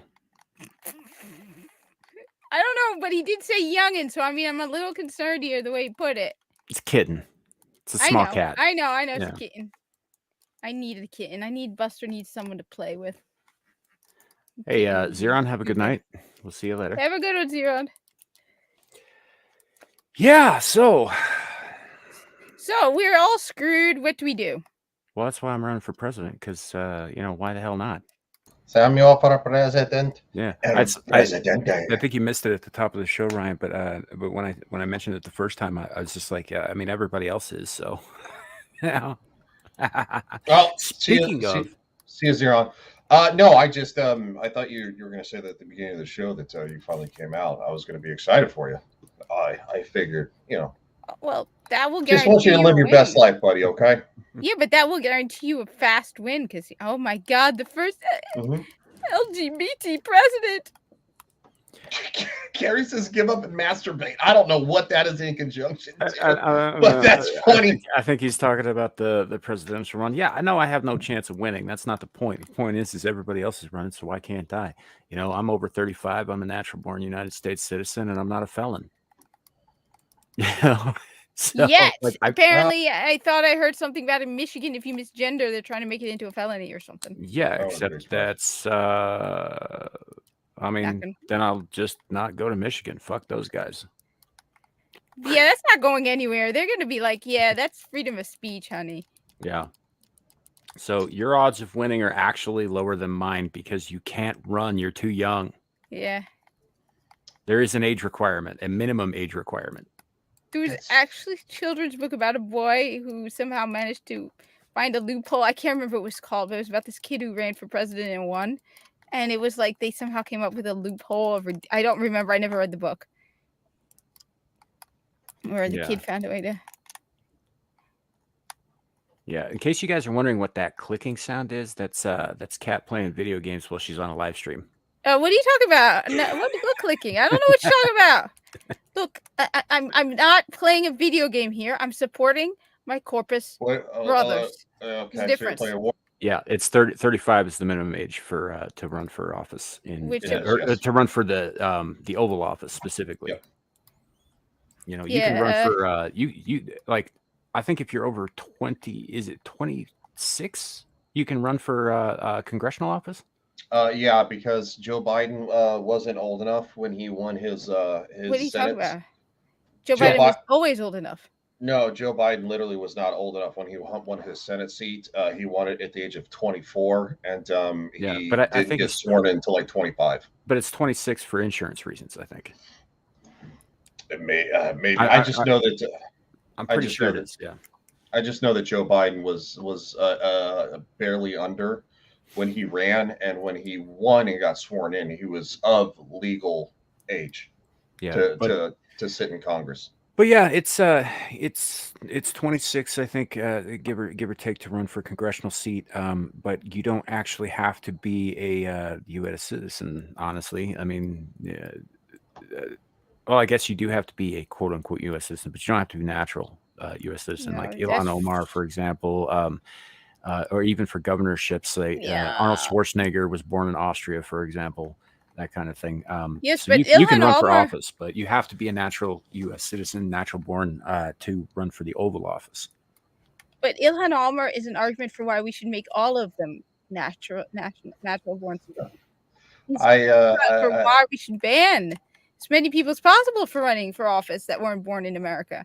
Well, I don't know, because I think that we should keep it definitely for the president's seat. But as far as Congress goes, like, as long as we're going to have any kind of immigration allowed, Yeah, no, you're right. right? Then I'm people who come here and become citizens should be allowed to participate in government. No, I agree. I'm just saying we're talking about Ilhan Omar. No, Ilhan Omar. There's other problems with her, but she, as far as her actual being on the Senate and all that stuff, all that's legal and above board. Yeah, I know. I just wish she wasn't, because she's. We just don't like her personally, because no, we don't like her. Yes, we don't like her personally. She's embarrassing. Because she's literally an anti-Semitic piece of garbage, like legitimately. She also supports a lot of things. Yeah, aesthetically, you only have to be born on American soil in order to run for president or vice president. In order to run for Congress, you don't. I do believe you have to be you do have to gain citizenship first, but yes. Yeah.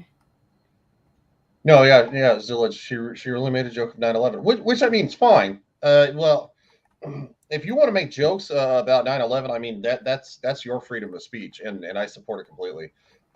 Does it make you probably a dick? Probably a little bit. I mean, but I don't necessarily think it was. I don't think it was a joke. I think it was more of the fact of kind of that America deserved it, and which is super weird because America is where you currently reside, and one of the reasons that you probably have more money than all of us on the panel combined.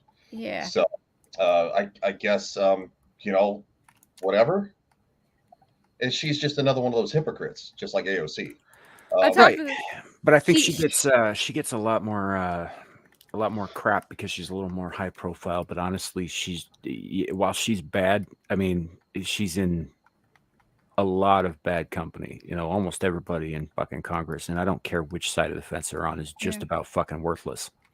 Oh yeah, no, that's one reason that I voted for Trump in 2016, because I was like, he came in and it seems like he just broke everybody's brain, because he's just this guy from he's just this guy from New York who's saying what's on his mind. And I'm like, finally, somebody's saying what the majority of people are thinking.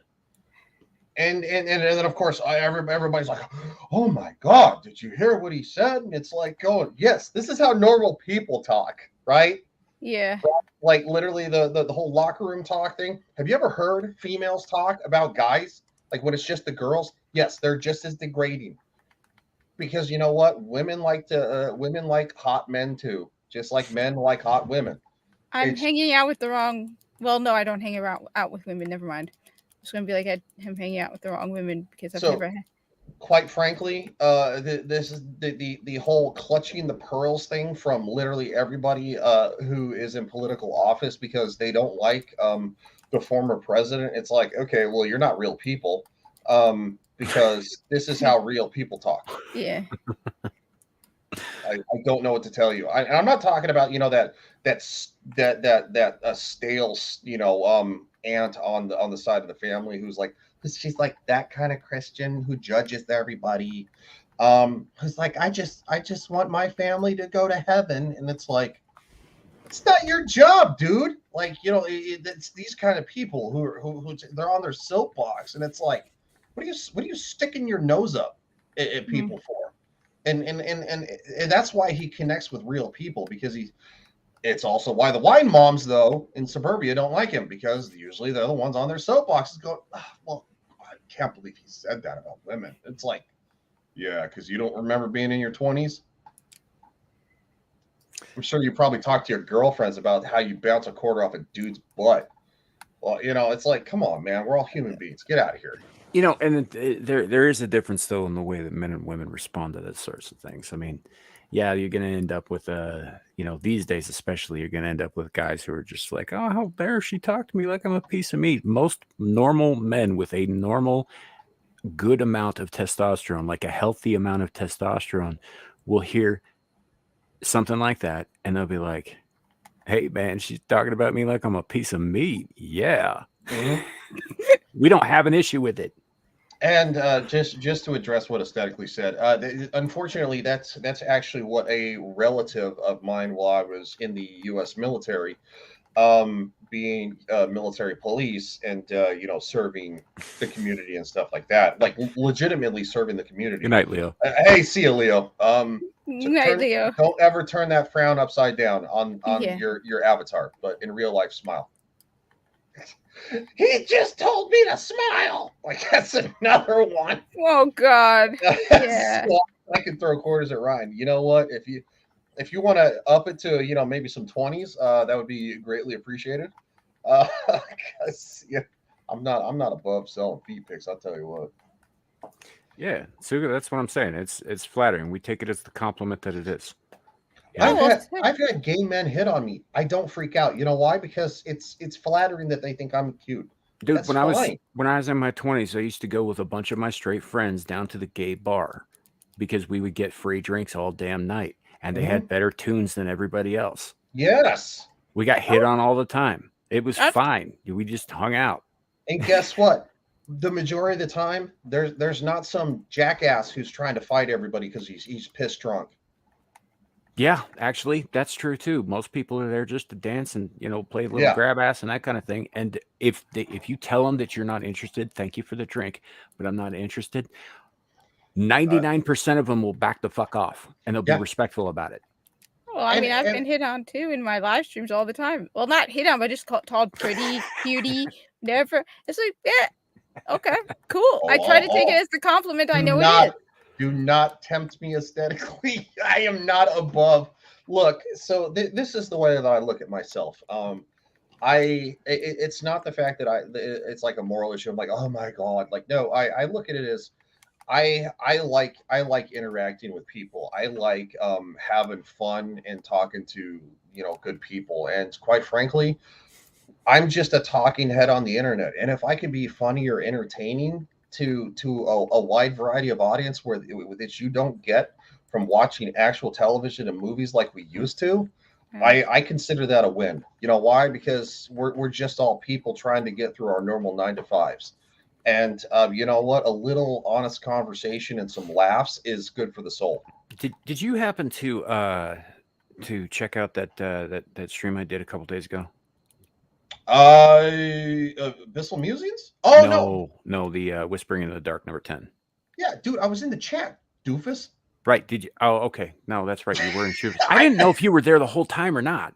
I ended up dipping out probably like 15 minutes before you ended, because I was getting like super tired.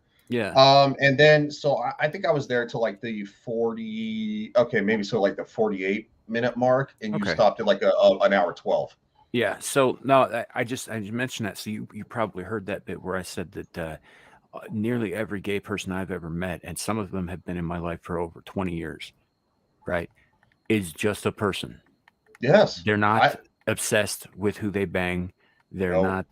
Most of them are obsessed with their bills, with how they're gonna, you know, feed people that month. You know, like it's like they have the same problems everybody else. Are just fucking people. 99% of the gay people that I have ever met. I haven't met a lot of trans, honestly. but I suspect that that's because they're actually as rare as the statistics say.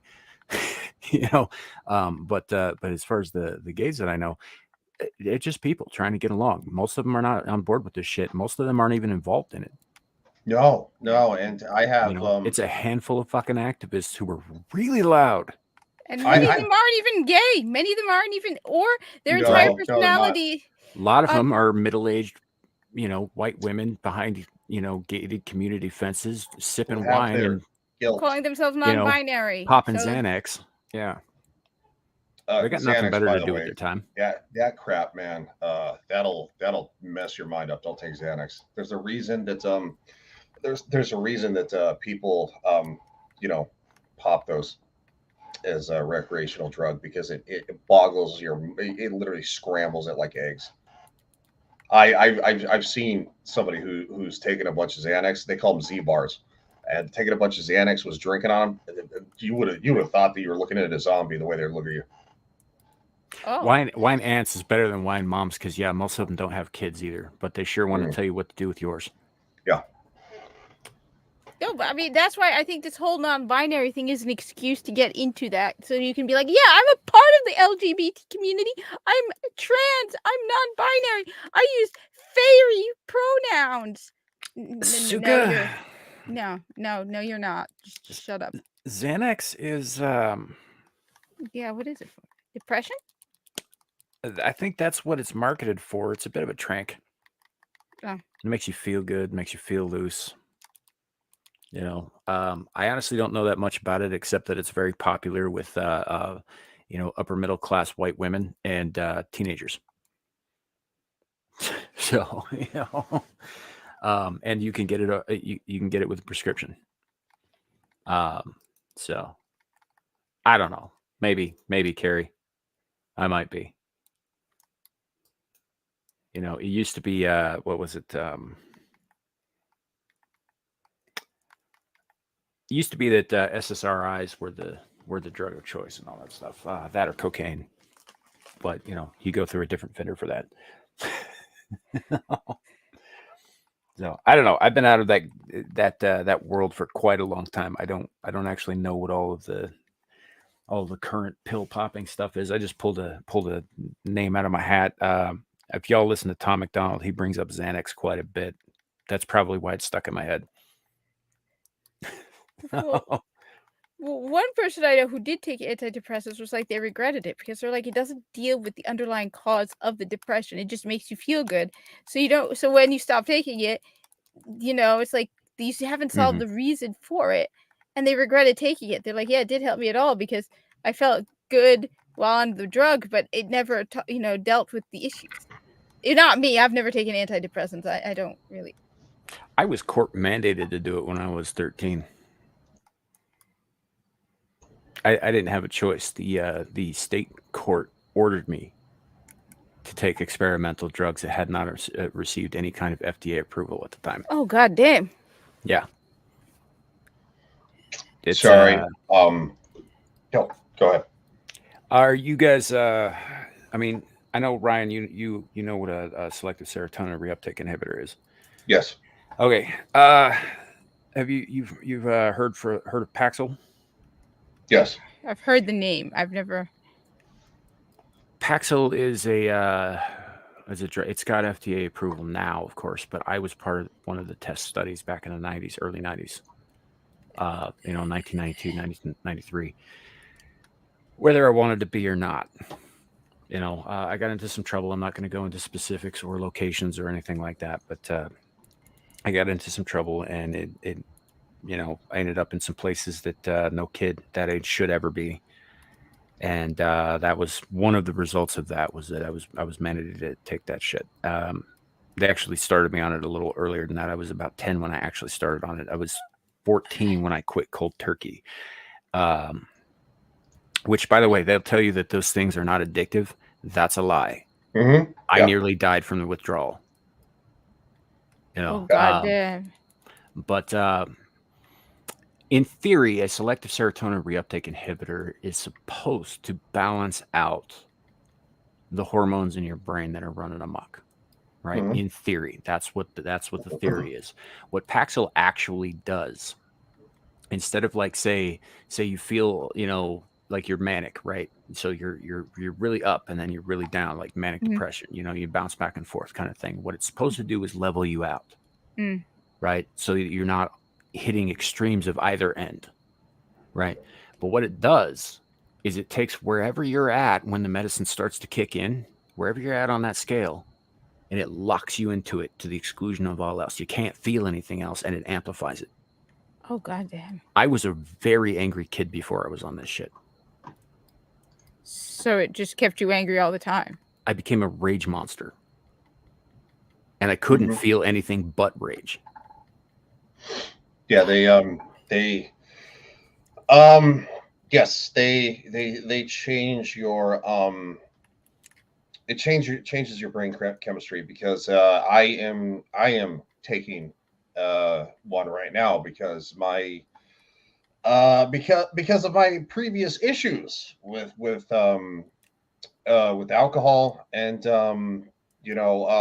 obviously some other issues I've had with like my time in service and being in law enforcement, stuff like that. I have what they believe is a serotonin imbalance. So they put me on escitalopram, but they monitored me very closely through the VA hospital, to my dosage, and it does help regulate my nervous system, because unfortunately serotonin literally it not only makes you feel happy, and can prevent depression, but also serotonin regulates the most crucial thing in your body, your heart. So if you have a slow serotonin level, it can actually cause your nervous system to run amok and actually cause you to have heart palpitations when you shouldn't be. Right. You have And a gland in your brain, the serotonin gland, which actually produces the hormone. Mine is withered. yeah, so no, I unfortunately, these drugs always have side effects. I would eventually, or There just too. okay, Twitter's post throttling has reached YouTube yet? Hasn't reached YouTube yet. Yeah. I think you're talking about the limits reached, like I think that was a glitch. I think they were trying to update the system, and it's like, oh, you've reached your limits have been reached for. And yeah, because it was happening on the app, but I could go to Twitter on my computer and I could still like see everything and post everything, but it was the Twitter app that was all screwed up. But no, I would say this. They were they did not put me on that very quickly. It actually took a trip to the ER where they thought I might actually be having a heart attack. And they were pushing nitro through my veins, because obviously that actually counteracts a heart attack. And it actually was not the case. It had no effect on me.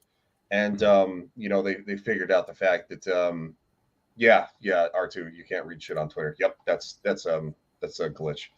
So long story short, I don't know if I'll ever be able to get off of it. I hope I can. But what I would like to do is to diminish the fact that I have the amount that I have to take. I take like 10 milligrams a day. They started me out on 5. I think it'd be awesome if I could get, back to, but this is also something that, like, so sugar, alcohol, sodium, all is literally a chemical reaction in your body, and it causes your nervous system to react accordingly. And unfortunately, when I eat unhealthy, I very much know it, because I can feel the heart palpitations. So, and, Yeah. and it's part of my own doing, because you know what, alcohol damages your brain, and guess what?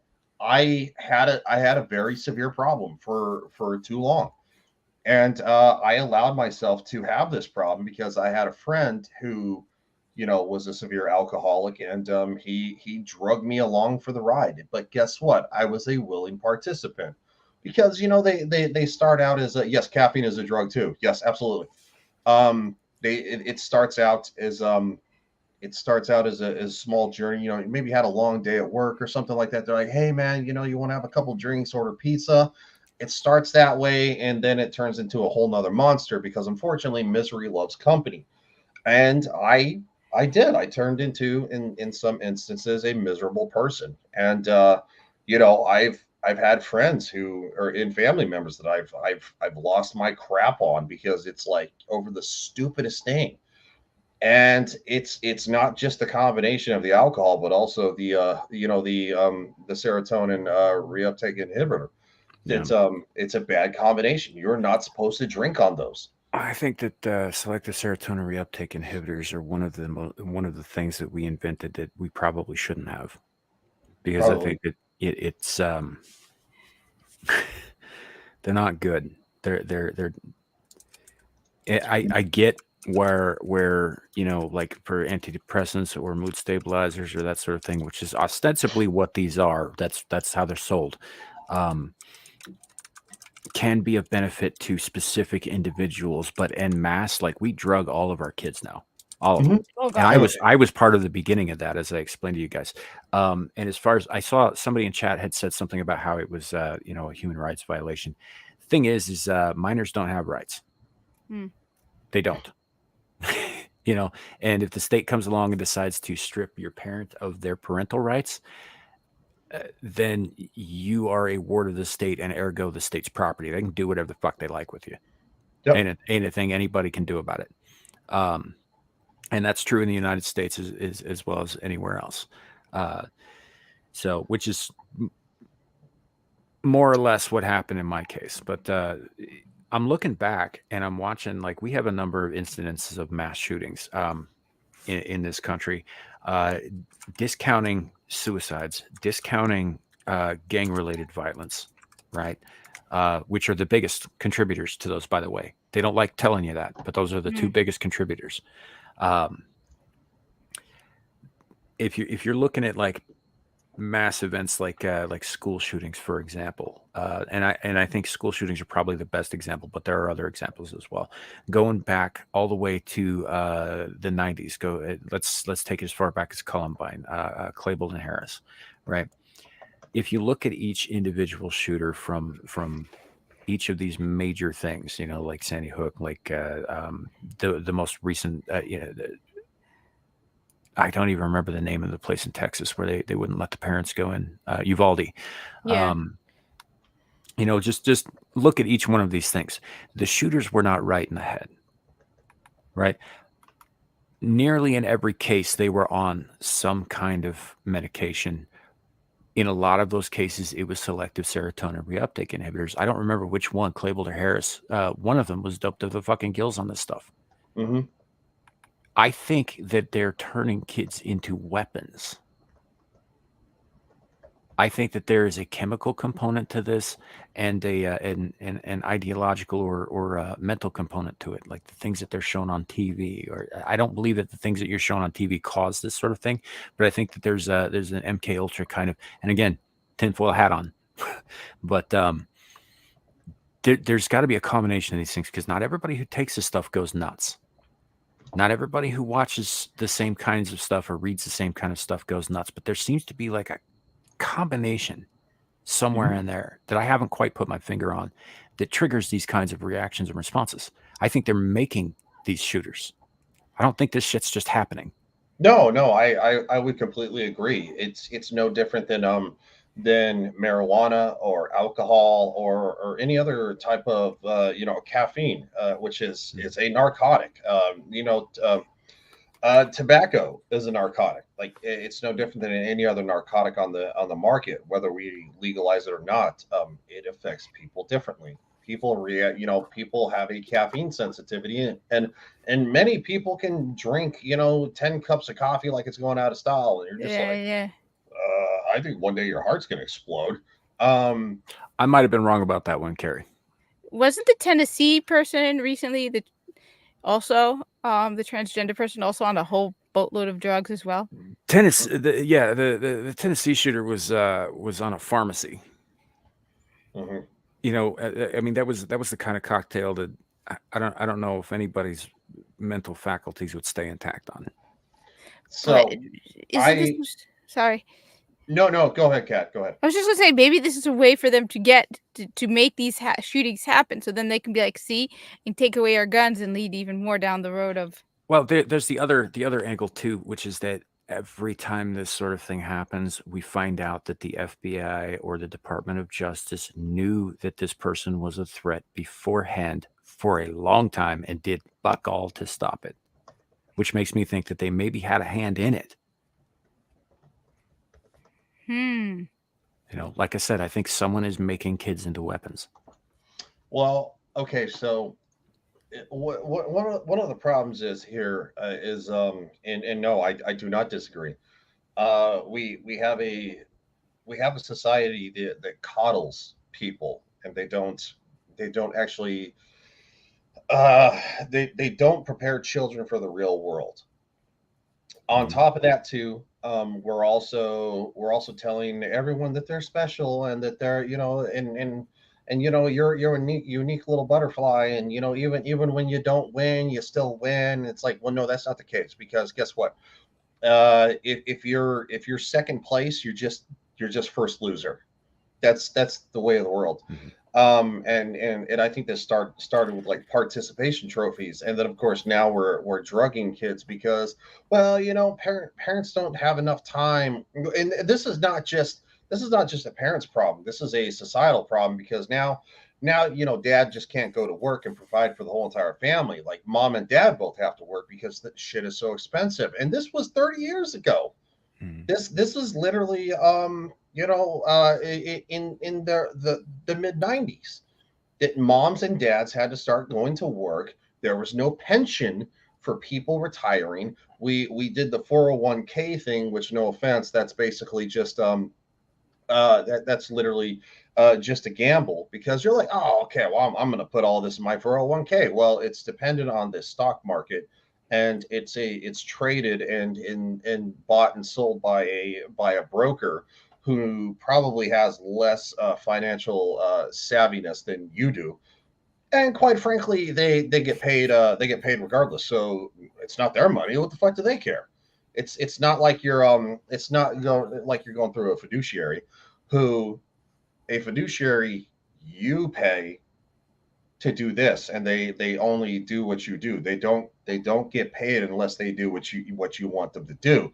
To where a stockbroker and somebody who is in control of these pensions, well, not pensions but 401ks, they get paid regardless. So it's like, well, fuck, gosh darn it, all my clients lost $5,000 last month because I made a bad decision. Like, what are you gonna do?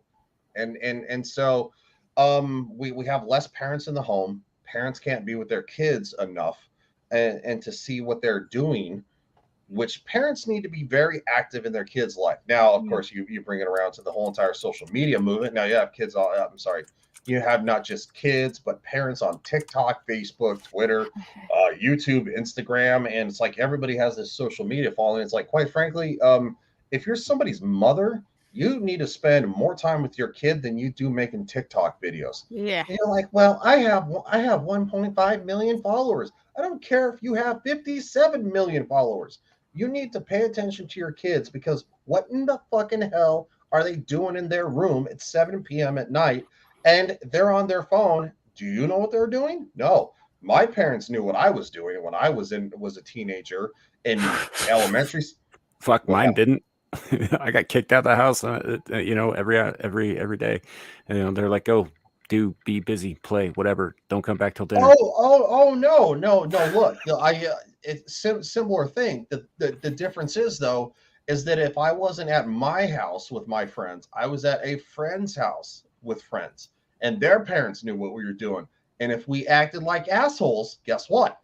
They picked up the phone and said, "The boys just got in trouble. We're sending Ryan home. This is what happened. And when I got home, my ass got in more trouble." Yeah, if you were real unlucky, your friend's parents would beat your ass first, and then you go home and get a second ass beating. Yep, been there before. My parents were very pro. Guess what? You act like a dick, they want to swat you on the ass. They're gonna swat you on the ass. If you acted like a dick and they want to, you know, of course, obviously, when you're a teenager and you're older, not really going to smack you in the ass, but you know what? They'll be like, all right, well, guess what, boys? You're going to go pull weeds in the back lot because you acted like a jerk. And you're going to do it together. And then, of course, and that happened more than once at my friend's house. And guess what? They got a lot of weeds back there because they had a business. They had a large plot of land. And so, no. And my parents are like, go nuts. You know, to echo a sentiment, when I first started this show a year ago, there was a couple that I met through Amira called the Jamaicans. You know, because Jamaica, America, immigrant stuff. The husband is from Jamaica, and the wife was from America, and he had immigrated and all that stuff. Very good people, very, very family oriented people. And they had a saying that they expressed on this show in one of the early episodes. It was like the first or second episode. I'd love to have them back on too, but they're very busy people because they are family oriented. Make parenting great again. Mm-hmm. You know, and I want to make sure that they get credit for that because that's where I first heard that precise wording. But make parenting great again. I agree. I agree too. Also, I would agree. Make men great again. Mm-hmm. And that's. Go ahead. Carrie, nothing happened to them. They just got busy with like real life stuff, and so they haven't been online much. I email with them periodically just to check in. So they just don't have time for me, frankly. So no, I would say make men great again because, quite frankly, and no, I'm not going to say that women are devoid of any blame for our societal problems or relationship problems or the fact that we have a very low child birth rate, marriage rate, all that kind of stuff. It is men and women's faults equally, and quite frankly, see you, Squatch. Good to see you, man. Hey, see you, buddy. Have a good one. You sexy man, you. You guys in the chat, if you have not listened to Caucasian Sasquatch's voice, you don't understand just how luscious and rich that man's voice is. I am straight as an arrow. It kind of does it for me.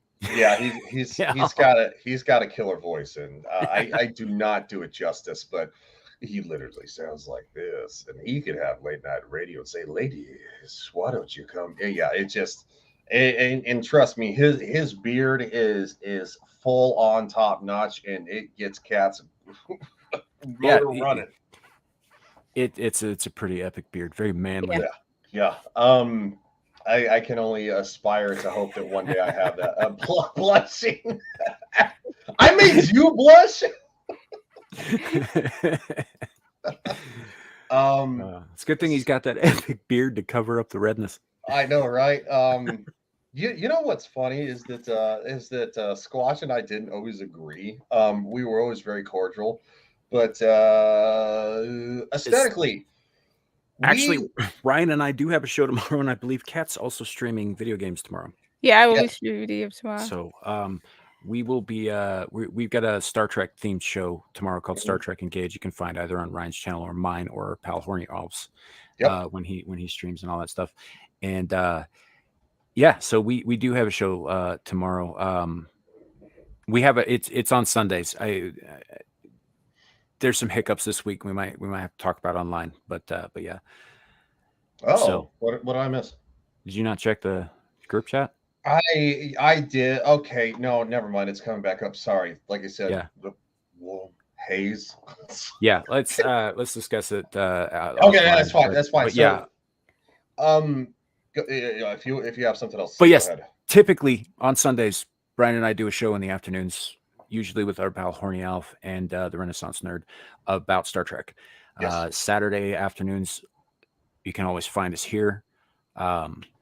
Friday nights, you can find me and my co-host Larry and our other co-host Nomi Without You. It's later though; it's like 9:30 Mountain Time. And then Ryan's got a show he does earlier on Fridays, and he's got another show he does on Mondays about Game of Thrones. And it's a lot of the same people. Yeah, and Kat Kat pops up here and there. She's on the Friday show on Ryan's channel. She's on this show right here. She does her own gaming streams earlier on Saturdays and then again on Sundays. Like we're all over the internet, frankly. Yeah, I was gonna say, if you don't see one of our faces somewhere in circulating streams, and like, yeah, you're, because like I said, literally I was on this is my third live stream. I lost my train. Yeah, see aesthetic. So long story short, I think men and women are both to blame for the downfall, unfortunately, of our civilization. Men not holding up their end of the bargain, and I actively push back against the manosphere. Also, at the same time, I actively push back against fourth wave feminists. I'm not talking about because it's the same shit. It's the same shit. It's exactly the same shit. They have the same rhetoric. They just changed the genders. Yeah, I'm not talking about first wave feminists who are like, women, suffrage and all that, women's suffrage and all that crap. No, I'm talking about literally fourth wave feminism of like, women deserve more, and it's like, what don't you have? And like you have the right to choose whatever. It's literally, but I hate that manosphere crap too, where they just nothing but piss and moan about women. I'm like, well, okay, look, I'm gonna step in here on this a little bit. I don't have a problem with MGTOW. I don't. I do. Men going their own way, if they're done or whatever, they want to focus on their careers or whatever. I have no problem with that. That is their prerogative. I don't have any problem with a woman who decides she wants to walk away from men. I don't have an issue with that. Where I have an issue with it is when they start railing on other fucking people because they're not adhering to standards that they did not agree to.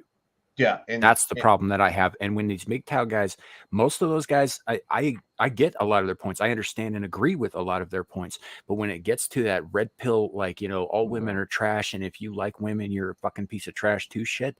I have kids that I don't want having anything to do with these fucking assholes. Oh yeah, they call you simps, and they call you a cuck and stuff like that. Yeah, exactly, exactly. Clue. Manosphere is feminism with a dick. Yeah, and so no. MGTOW, the way it started is men going their own way and not blaming everybody else, saying, hey, you know what? Dating hasn't been the best. I'm going to focus on me. I'm going to try to maybe, better myself at work. Or I don't even have a problem with passport bros. I really don't. I don't have a problem with passport bros. They're not finding suitable wives here. Why not branch out? I don't have an issue with that. Yeah. Right. What I have an issue with is certain people on the internet. Honestly, it's always people on the internet. Yeah. Well, it's also people who, in my opinion, they're actually the ones that grift off of this idea, and of course, obviously, if we were all getting paid, 4 figures a month to talk about this, people say, oh, well, they're grifting too. They're just beating that drum and hating Hollywood because they're getting paid for it. No, I don't get paid for this. I legitimately give a shit about the stuff I talk about when it comes to pop culture and entertainment. Yeah. The guys who constantly bash on women, because unfortunately there is a subset of men who have been victimized and taken advantage of by some women, not all women. Same thing with men who've taken advantage of women, not just some. It's literally the reverse. They're not all bad. Stop blaming everybody else for all women are pieces of shit. Look, just take my example, for example. I went through an ugly divorce with a person I should not have married. Yep. I have 2 wonderful kids who I will always be grateful to that woman for. But that is it. I mean, as far as I'm concerned, if I could erase the fact that she ever happened to me, I would. If I could keep my kids and do that at the same time. But that said, I do not blame every woman I've ever met on the actions of that one. I do not expect her to blame every man she ever meets on the actions of me. Because let's face it, like, divorce doesn't happen. Like, there is a two-way thing there. I'll own my mistakes. I understand my mistakes, and I've tried to correct those mistakes. And for a long time, I was completely unwilling to date, to meet, hell, even to be friends with women. And it wasn't about those women. I did not hate those women. It was because I just didn't want to risk it again. I just didn't. Yeah. I'm getting to a point now where I might be a little bit more open to that. You know, as they say, time heals all wounds, right? But as I'm going forward, I still don't like the woman that I married. You know, part of me will always love her because I don't know how to do that conditional love shit. It's something that just escapes me. I don't understand people who can do it. But you know, so part of me always will love her, but I don't have to fucking like her. You know, and I never will again. And as soon as my kids are both of age, I am going to lose that woman's number and pretend that she never happened. But I can't blame her for you know, I can't blame all of the evils of the world on her any more than I can blame every other woman that I meet on her. Yeah, like that's not their fault. It had nothing to do with her. Yeah, I've come close twice to getting engaged to somebody, and I'm not talking about on the fly. I'm talking about serious long-term relationships, literally cohabitating and stuff like that. They didn't work out. I didn't get married. I don't have kids. Yes, I'm 37 years old. Would it be easy to blame everything on them? Yeah, if I didn't want to take responsibility for my actions. But guess what? And I was angry for a long time. But my last ex, who I came very close to marrying, I had just as much responsibility of the downfall of that relationship. You know why? Because I had closed myself off for a long period of time, and I did not open myself up for a long time. That was my fault. I had my own demons to bear, and guess what? They played in that relationship. What was it? Was it something that was that was physical or emotionally abusive? No, it was two people who had been messed over by previous people trying to. It's like the blind leading the blind. That's what it was. Is the blind leading the blind? Guess what? I was no more fit to try to lead her through previous bad relationships than she was me. No. Leftist women are gross. Yeah, they kind of, yeah. But yeah, that's I guess that's where I diverged from the manosphere thing. Because yeah, for a while there, I was just like, nah, I don't want anything to do with women. It wasn't that I didn't think that. I never went around saying that women are only good for one thing. I just said that I personally didn't want to have anything to do with them for a while. And you know, there's a part of me, there is a tiny part of me that still feels like that, which is probably why I'm not actively dating at the moment. You know, and it's that same part of all of us that says, hey, this thing happened one time because we did this thing. Maybe don't do this thing again. You know, Yeah. it's like sticking your hand on a burner and you get burnt. You know, and it's like, okay, well, that didn't work out, so I'm not going to do that again. But this, I think, like Zenny said something up here that I think encapsulates that. Yeah, the 30 plus women are useless. What am I supposed to do? Right? I'm in my fucking 40s. I'm not allowed to go out and date a woman my own age who's somewhere near my own maturity level. Right? These guys would have us go and date fucking children, basically. And I don't mean that in a pedophilic way. I just mean that, you know, women in their 20s are not women in their 40s. Yeah.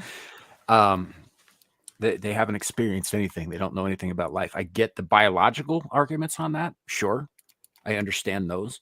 But if I'm going to be with somebody, I'm going to be with somebody who can keep up with me mentally, who can have a conversation with me, who gets my goddamn jokes and my references, and somebody who was born, you know, almost a quarter of a century before me is not going to get all my references. I'm sorry. They're just not. They weren't there. You know? So it is what it is, I guess. I don't know. But the manosphere guys, yeah, I don't appreciate the manosphere because I think that they are absolutely in the same way that, you know, anti-turf fourth wave feminists, you know, like, oh, you know, all men are bastards, all men are garbage, you know, that kind of nonsense. It's the same shit. Mm-hmm. You know, it's the same extremist reactionary shit because you had an experience, possibly a horrific experience with one person, right? You have decided that the entire sex isn't worth it. Yeah, well, you can't blame everybody, the entire group for just, I mean, that's why I hate all of these movements where they're like all men are evil, all gamer guys are toxic. Because no, the vast majority are good people. You just every group has one or two bad people in it.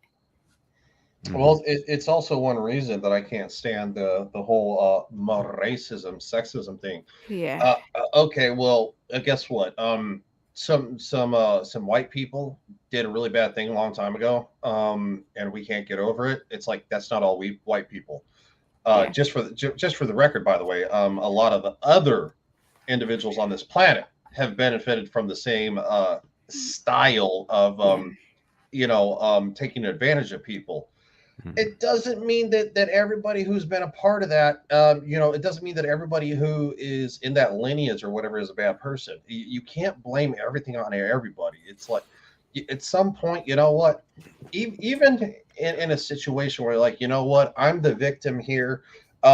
Say hypothetically, you're in an abusive relationship. You know what? The person who's hitting you is a very bad person. Very bad person. The really ugly thing is that the majority of people who stay in abusive relationships, they give that abusive person chance after chance after chance before they leave. Well, I hate to bring it up. There is an inherent fault in that. You chose to stay. Now look, you chose to stay under very unfortunate reasons, but at the same time, you still have to realize, you know what? Maybe if I had a clearer head, I could have got out. Yeah. Behemoth, by the way, that's a very, I applaud that attitude, honestly. No, oh yeah, that's great. That's an excellent take. Yeah. Absolutely. Most selfish thing you can do is get involved with somebody who wants children when you don't. Mm-hmm. No, but I mean, and I hate to bring it up, but I mean, look at me. Okay, I went through a period where they blamed all Muslims for the acts of a very small number of people, which is why I look at it differently. When I hear people saying all guys are bad, I'm like, excuse me, you did that to me. I'm not going to do that to anybody else, which is why, yes, I made a video. It probably didn't get very much views because it wasn't monetized a while back, saying if you discriminate against men, that's sexism. Not all white people are bad and all of that, because again, I know what it's like where you blame an entire group of people. So I will not do that. I will not blame an entire group of people because some of them are stupid.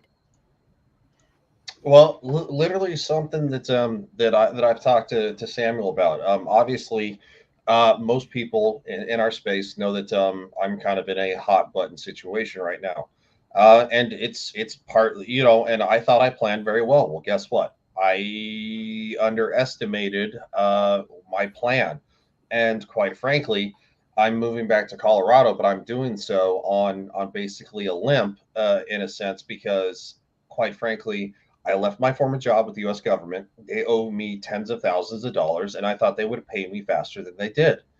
And I completely was like, I can stay here. I'll collect what I need to. I'll move back home. Everything's fine. No big deal. I underestimated it. That is my fault. I put faith in something else that I had no control over and said it'll work out. Guess what? It didn't work out. So now I'm having to move back to Colorado, basically limping home on a very strict budget, because that's my fault. I can scream night and day about the US government, how they're trash. And you know what? I'd probably be mostly right, but I'm the one who actively chose to stay and not move home when I did have the savings to do so back in like March. That's my fault. You know what? And that's a tough pill to swallow, is that we're human beings and we have a hard time seeing the fact that where we might have made a mistake going forward. And every situation, for the most part, I could have did something better. I could have maybe did this instead of that, but I thought, it's a learning experience. And I thought this was insane when I worked at my job previously. They used to say that every accident, vehicle accident is preventable. I thought that was horseshit. Now I understand what they're talking about. Every vehicle accident is pretty much preventable. If you're paying attention to your surroundings, then no, Suka, look, I get that. I'm not a fan of the U.S. government. Not even close. Not even close. But guess what? I could have actively planned better. And I could have not had soul faith in the fact that they would give me the money that they owe me in a reasonable manner. That was foolish. So guess what? Now what I'm going to learn going forward is that no, I'm not going to have soul faith in the fact that that our government entities are going to do the right thing by the people. I'm going to watch my back better, and I'm going to watch the back of the people that I care about better. So, say hypothetically, I have a cousin or something like that in the same situation. But dude, don't wait on them. Do what you got to do. It's depend on yourself and depend on your friends and family only, because you know what? Other than that, you're nobody. To the government, you're nobody. You're just a number. You're just a social security number. They don't care. And that goes with a job too. If you're working for a corporation, guess what?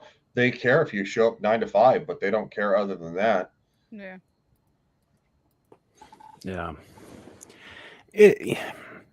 Everything that we do in this world, everything that we go through, all of us, Yep. every last one of us, after a certain age, our choices and our consequences cannot be fully blamed on anyone else. You can't continue to, as Stained put it, blame it on your father. You can't blame it necessarily on the government. Yes. The fact is, you have zero control over what others do or don't do, and you can only ever trust somebody to be who they are.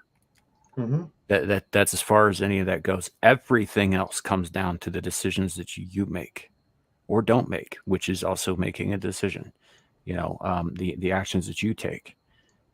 Consequences are not always bad. This is something that young generations don't seem to understand when they say, oh, well, there's consequences. Yeah, of course there are. There are consequences to every single thing we do. A consequence of my inhaling oxygen is that I get to keep breathing. For example, consequences are good, bad, and neutral. They are just the results of your actions and your choices. That's it. They don't necessarily mean bad things happening. Sometimes it is bad things happening, but that's not what the word means. And the only way I see us as a society, as a people, as a species, ever rising above, like even what we were watching earlier in the show, with the burning of Paris, for example, it's by taking responsibility for our own actions. By living with the consequences of our own actions, good and bad. We are only responsible for ourselves, but as such, we are ultimately responsible for ourselves as well. And that's just taking all religion out of it. I know that there's a lot of religious stuff involving, like, what we do in this life echoes in the next. And there may be something to that. There may not. I don't know. I haven't died recently, but Me either, me either. But I do know that while we are here, what we do shapes the world around us. So maybe we ought to take a little extra care about what we want that to look like, right? Yes. So that's it. Off my soapbox. Sorry about the rant. No, that's not a soapbox, dude. That is a great take, because quite frankly, what we project into the world, what we project into our children, our friends and family members and stuff like that. I'm not saying that one person is always going to change the world, but guess what? Been a couple of damn people who've actually changed the world, and it's for the better. So you know what? If you're passing on something, if you're leaving your family and friends and your loved ones with a message that is better than how you found this planet, I think that is something that is wholeheartedly, it can change a generation, and then it ultimately will change generations of what we do. And it starts with responsibility. And unfortunately, I don't like the fact that we don't see a lot of responsibility on this planet right now. There's not a lot of well, I did this, I fucked up.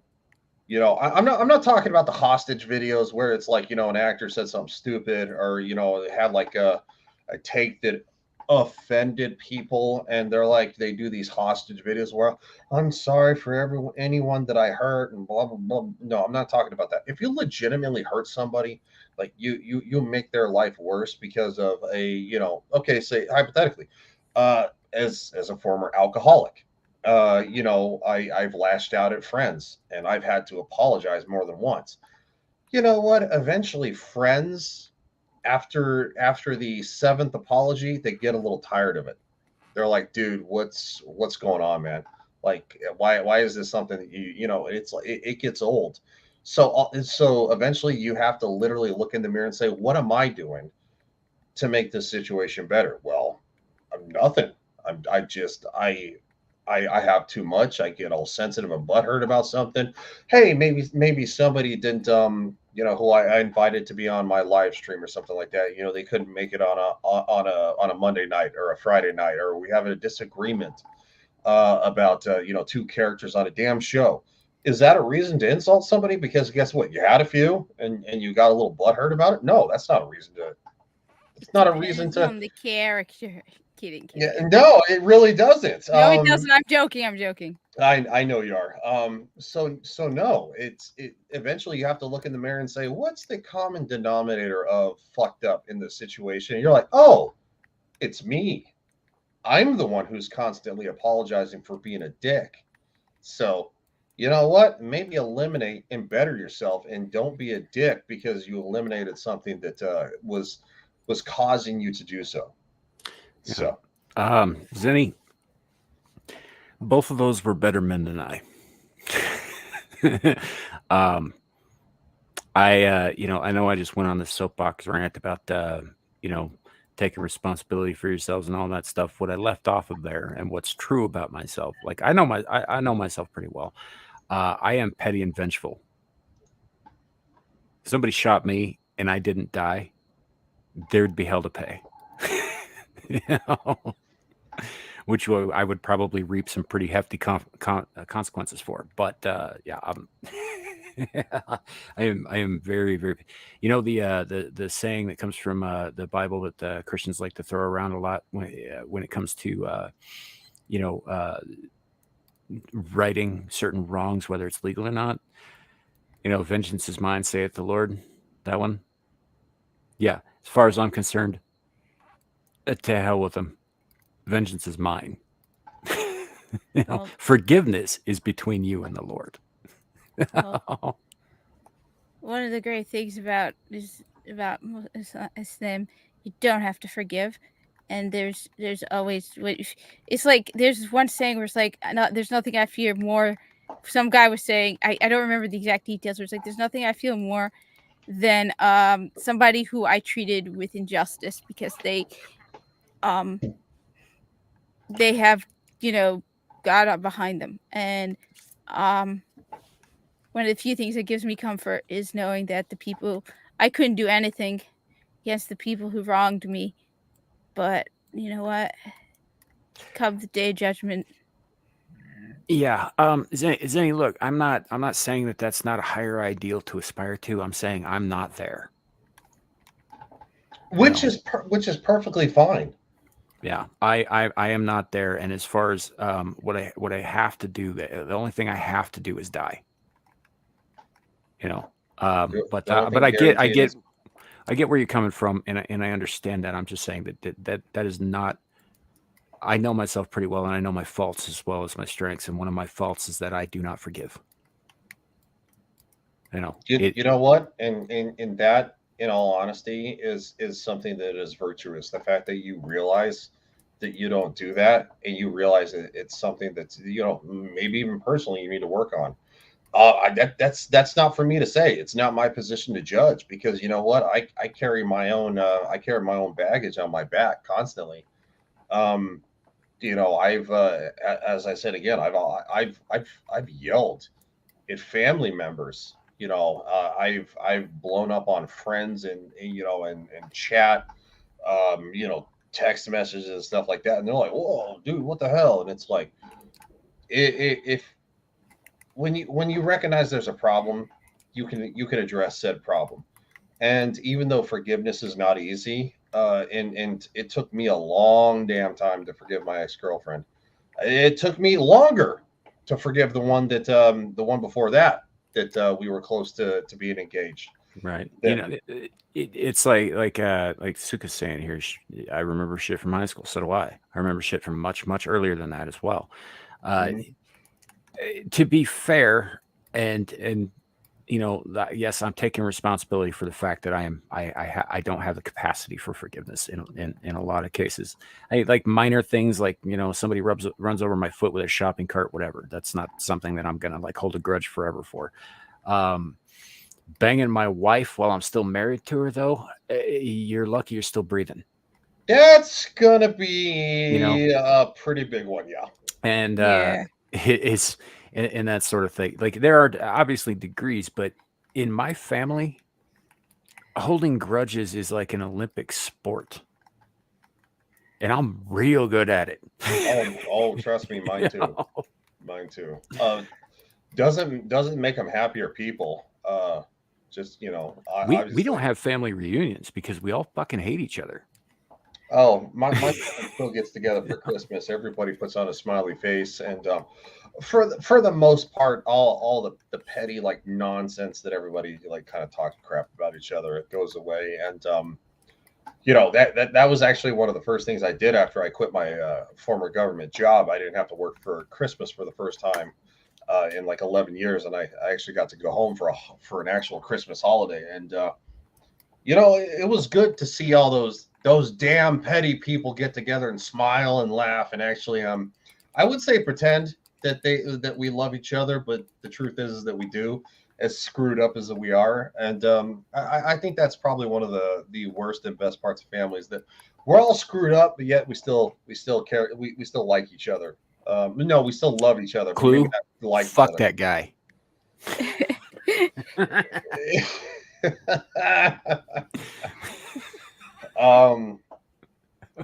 But yeah, it's you know what? It's a journey, because if it was easy, life would just be called the way. That's like, well, this is the way. And it's like, that's not, I wasn't trying to do a Mandalorian reference for the record. It would just be that easy. Like going, you'll go this way and you'll get everything you want. And it's like, okay, no, that's not how it works. So, yeah. So, I don't know.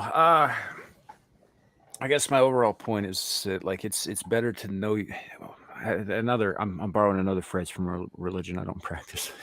Know thyself. It's better to know who and what you are, flaws, strengths, and all. Because the only way you're ever really going to relate to other people is by understanding yourself first. I don't know. I'm just kind of waxing philosophical at random at this point, so feel free to tell me to shut the fuck up. Shut the fuck up. I'm just kidding. So how goes those Dial of Destiny numbers, eh?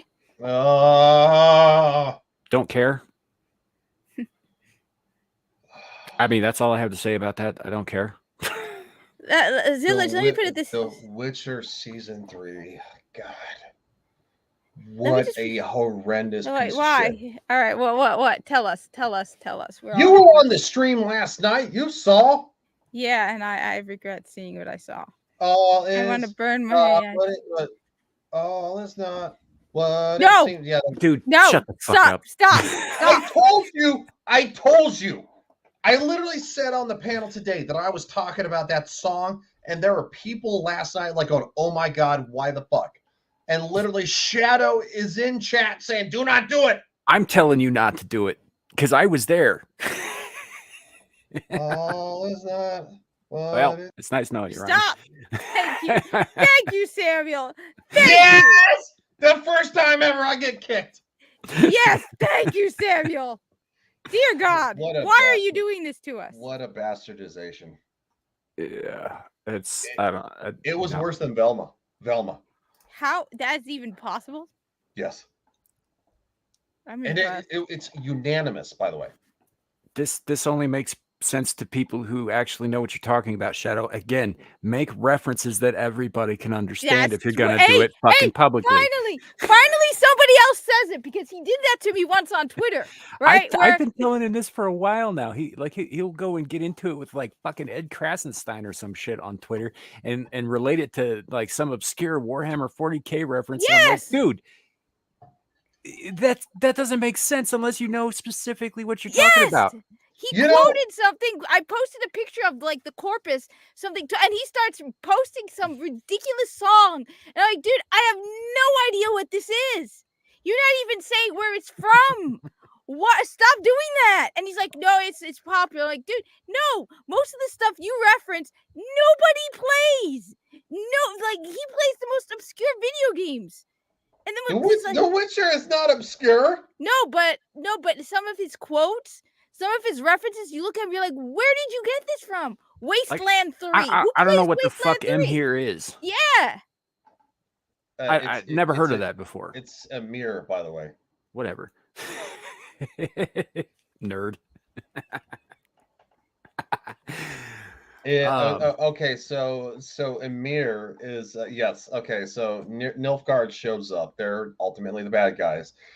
Cirilla of Sintra is basically Ciri, who has been the Law of Surprise, has been invoked by Geralt of Rivia, and Geralt being the white-haired Witcher, or also known as the White Wolf, is about Geralt saving Cirilla of Sintra from the ultimate fate of basically the city being burned to the ground.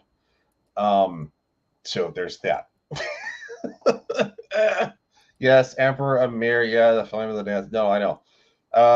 Yes, but Emperor Emir is obviously the biological father of Cirilla. But anyway, yeah. I mean, you remember what I was just saying about personal responsibility, right? Wow. Yeah, but the thing is, this won't be our fault. Shadow is in college, Wokesville. He also works for Starbucks. We don't have to do anything. Don't dox where he works. I mean, he there's doesn't one stop in talking about it. every street corner across the lower 48. Yes, That's not but that at the specific. Yeah, time, that's like thousands of them. It's not like if I were to say where I work, there's not as many. So you'd. But it would probably but be you- better if you said he was slinging coffee for I'm only But- saying it because uptight he hipsters said or it out whatever. loud. He Hold said on, it. hold on, Kat. Hold on. Where do you work? In hell, I am Satan's top lieutenant. No, where do you actually work, Kat? I work in hell. I am Satan's top lieutenant. So you don't want to say where you actually work, but you just ousted where. No, because I didn't oust it. He's already said it before out loud. He said it during my live streams. Does it make it right though? He has said, yeah. Now here maybe, but no, he said it before. Well, look, okay, no, I'm not. We're not looking for a back and forth here. The only reason I said it was because he has said it. If he had not said it, no, Ryan outed Shadow. yes, I work for the corpus. Let's All right, I will not say it again. Well, it's too late now. What that Buster's Inc. After the cat. I said he mentioned it earlier today. She works in a brothel in Las Vegas. It had to be a wild fucking turn of events, wouldn't it? The thing is also, I have one major. Yeah. I was like, I wouldn't have seen that coming ever. No, it wasn't in a voice call. It was during the live stream today. You were on it publicly mentioning it.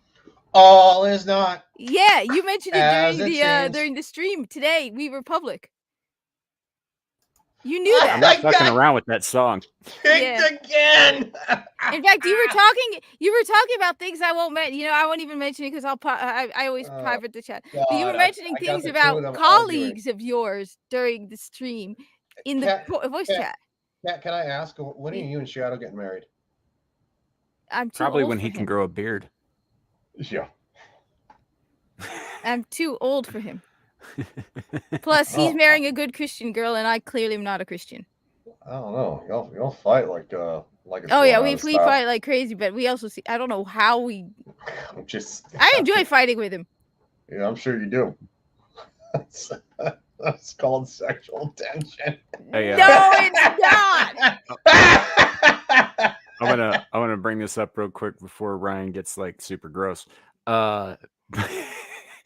Kohai says, before I forget, since I'm in and out of chat due to being at work, I want to wish everyone a happy 4th of July. Thank you to those who have and are still serving to keep this country free. Hear, hear. Yeah. Hear, hear. Here, here. So, yeah, I agree with Zenny. We fight more like siblings, than partners. We fight like siblings. Though Shadow, my apologies, you did bring it up during the public conversation, but I will public that. I will not mention it again. But yeah, I don't just move past it. It's like he obviously is not that butthurt about it, and all that stuff. Whereas I have a problem because I actually had colleagues come during my live stream once, clip it, and give it to my boss. So I have made it clear, which was like, okay, first off, I did not mention where I work. I did not mention any last names or anything that would identify me, right? I'm on a first name basis with my company's social media manager. Why do you think I keep my face behind this avatar? Yeah, but so and the thing is, there's this thing where you can make money doing content on YouTube, and I'm like, I'm probably one of the best people to apply for this because I have a channel already with over 7,000 subscribers. Like, I won't do it. I told my manager every time we get a new manager, I'm like, look, I have a YouTube channel, and it's completely separate from work because after that experience, which I'm sorry, but that was me in my private time. The employee and then they threatened to go to HR about me. I was being nice when I said I'm not going to HR about the people who did it. I didn't know who did it. All I know is someone came into my live stream, clipped me getting angry about the masks, and they sent it to my manager. I'm gonna clip that and send it to Squatch. I don't care. No, I can't wait to see what he does with it. Yeah, no, I get that. I do. As may have been made abundantly clear in recent weeks, I've got kind of a zero tolerance policy for doxing. Self-doxing is not like if you want to give away who and where you are, that's not my issue. Yeah. Somebody does it for you, that's a problem. So, it is what it is. But yeah, Ryan dance party, absolutely. Yeah, let's.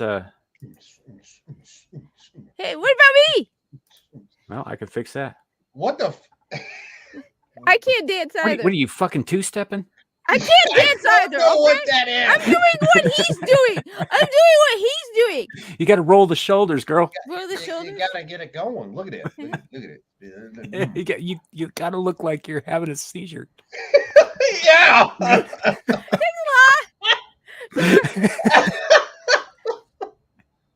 Oh. Serious question. Do Muslims dance much? Yes, actually. Really? Yes. See, that's one of the reasons why weddings are often men are separate from women. Yes, but biological men, biological women. All right. Okay. Come at me. Because the women want to be able to take off their hijab and have a good time, and I just don't dance. Wait, so women have to take off their hijab to be able to dance and have No, well, if you're going to a wedding, all right, look, put me aside. I am the most ungirly girl you will ever find. I get it. Okay? Yes. Most women, from what I understand, having observed them, apparently like to take their hijab off, do up their hair, and put on makeup and dresses and dance and stuff like that. Sounds like a wedding. Yes, at a wedding, but they can't do it in front of the men because most of them wear hijab. So the women sit separate by themselves, and the men are by themselves because the men want to let the women have fun, and the men have fun. They dance. So the men dance with the men, and the women dance with the women. Yes. That doesn't seem like fun. It also sounds a little gay. No, didn't we just go through the whole thing? I'm kidding. No, I'm kidding. No, we get why and all that stuff, but I as a guy who's been to many dances in my life, right? Have you seen Middle Eastern dancing? No, I haven't. That's why I asked. I do have a question though. How do they? Is there like a curtain that separates them or something like that? It Or are they depends on like? the building. So it depends on where you're hosting the wedding. So sometimes they're totally separate rooms. And then one of the more touching things is at some point the women have to put on their hijab. All of the women put it on except for the bride, because the groom gets to see her without She's the already, hijab for yeah, the first time. she's already married, so Yeah, so she's they're married. Yeah, so he comes into the room. All the other women have put on their hijab to see his bride without the hijab for the first time. Right. I get that from a cultural and ceremonial standpoint, and I understand why that would be a very touching personal moment. But I'm just talking about having fun. Yeah, come And on, but we're Muslims. We don't need alcohol to have fun. I would disagree. Honestly, if I had think to I can dance with find all the something. dudes, I would want to drink. That's all I'm saying. All right, let's see. Here's I would almost guarantee that Muslim men drink. Some do. Secret. There's always No. always those on the fringes. No, actually, Always. no. There are some. Yes, Muslims have kind of, but See you, Shadow. it's See you, buddy. It used to be a lot less. It does happen, but the majority of Muslims don't. I've been to Muslim weddings. We kind of stand out. Here's a Clue. If I get a little bit of alcohol in me, you know, and I got to dance with all the men's, right? If there's enough alcohol, I ain't gonna see nothing wrong with a little bump and grind. let me see. I just dated myself, didn't I? Yeah, I just randomly looked this up. I can't even hear the sound of it, so I put it in the private Yes, because I'm the youngest one on the stream right now. Yeah, yeah, I put some Muslim dancing for you in this. Okay. Now, I didn't see the whole video. I don't even recognize. I just know that one Muslim dance is called Muslim Arab dance is called the What the Debka. hell, Cat? Is that a dick? You know, you can just like share No. the screen, right? Yeah, you can just share your screen. I'm just kidding, Cat. I got it. But this is in Not on the potato. Potato computer. I didn't even hear the sound, so I don't even know what music they're playing. Potato computer. All right, just a second. Make sure that I got everything on the right dealios here. Okay. Are you jump starting the computer? You're like, I guess. I don't know. It's a piece of shit, and I got a couple of windows open. I'm kidding. I'm kidding. If you want, I'll do it. No, I got it. I'm just rearranging shit so that I can actually see both screens at the same time here. All right. So this will be Arab dancing. Yeah. Yeah. Masters of Debka. What is that? What? I see a lot of women in the background. Sometimes there are weddings with both, but then the women don't dance.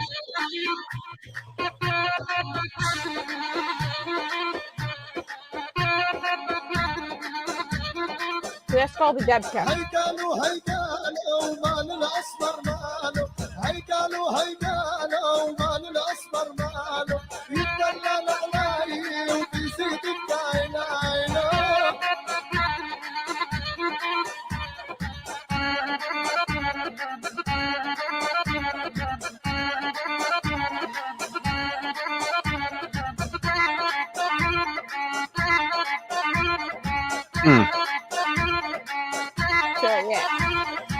All right, so this goes on for like 10 minutes. We're not going to play the whole thing. Yeah, I just randomly picked some video.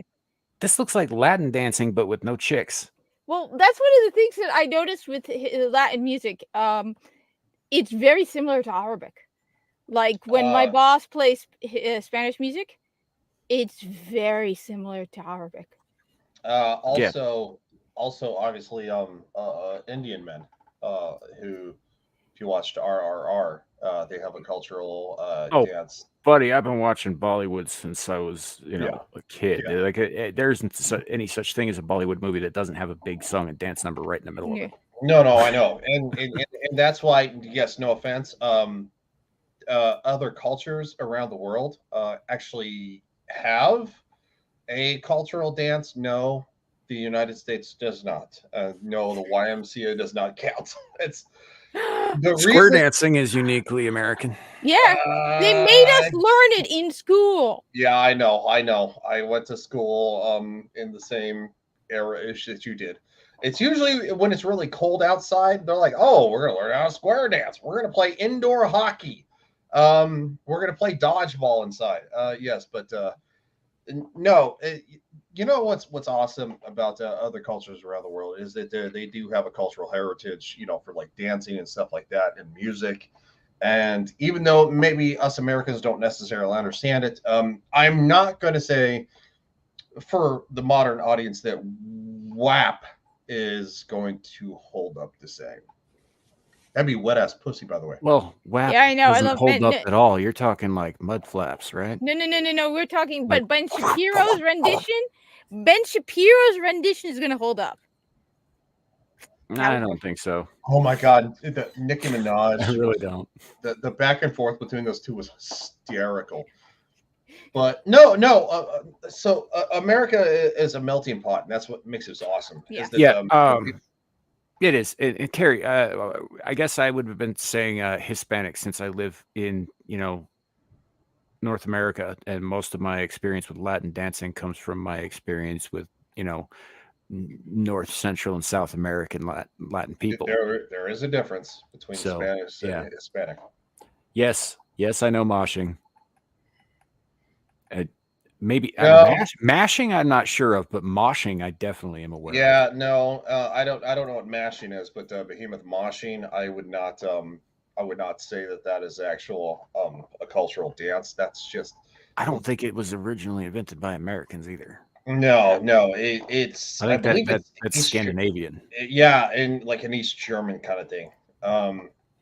So and I mean, it's it came over here. It's really big. Yeah, mosh pit, that kind of thing. It came over here and it's huge here, but it's like I don't think it originally started here. No. okay.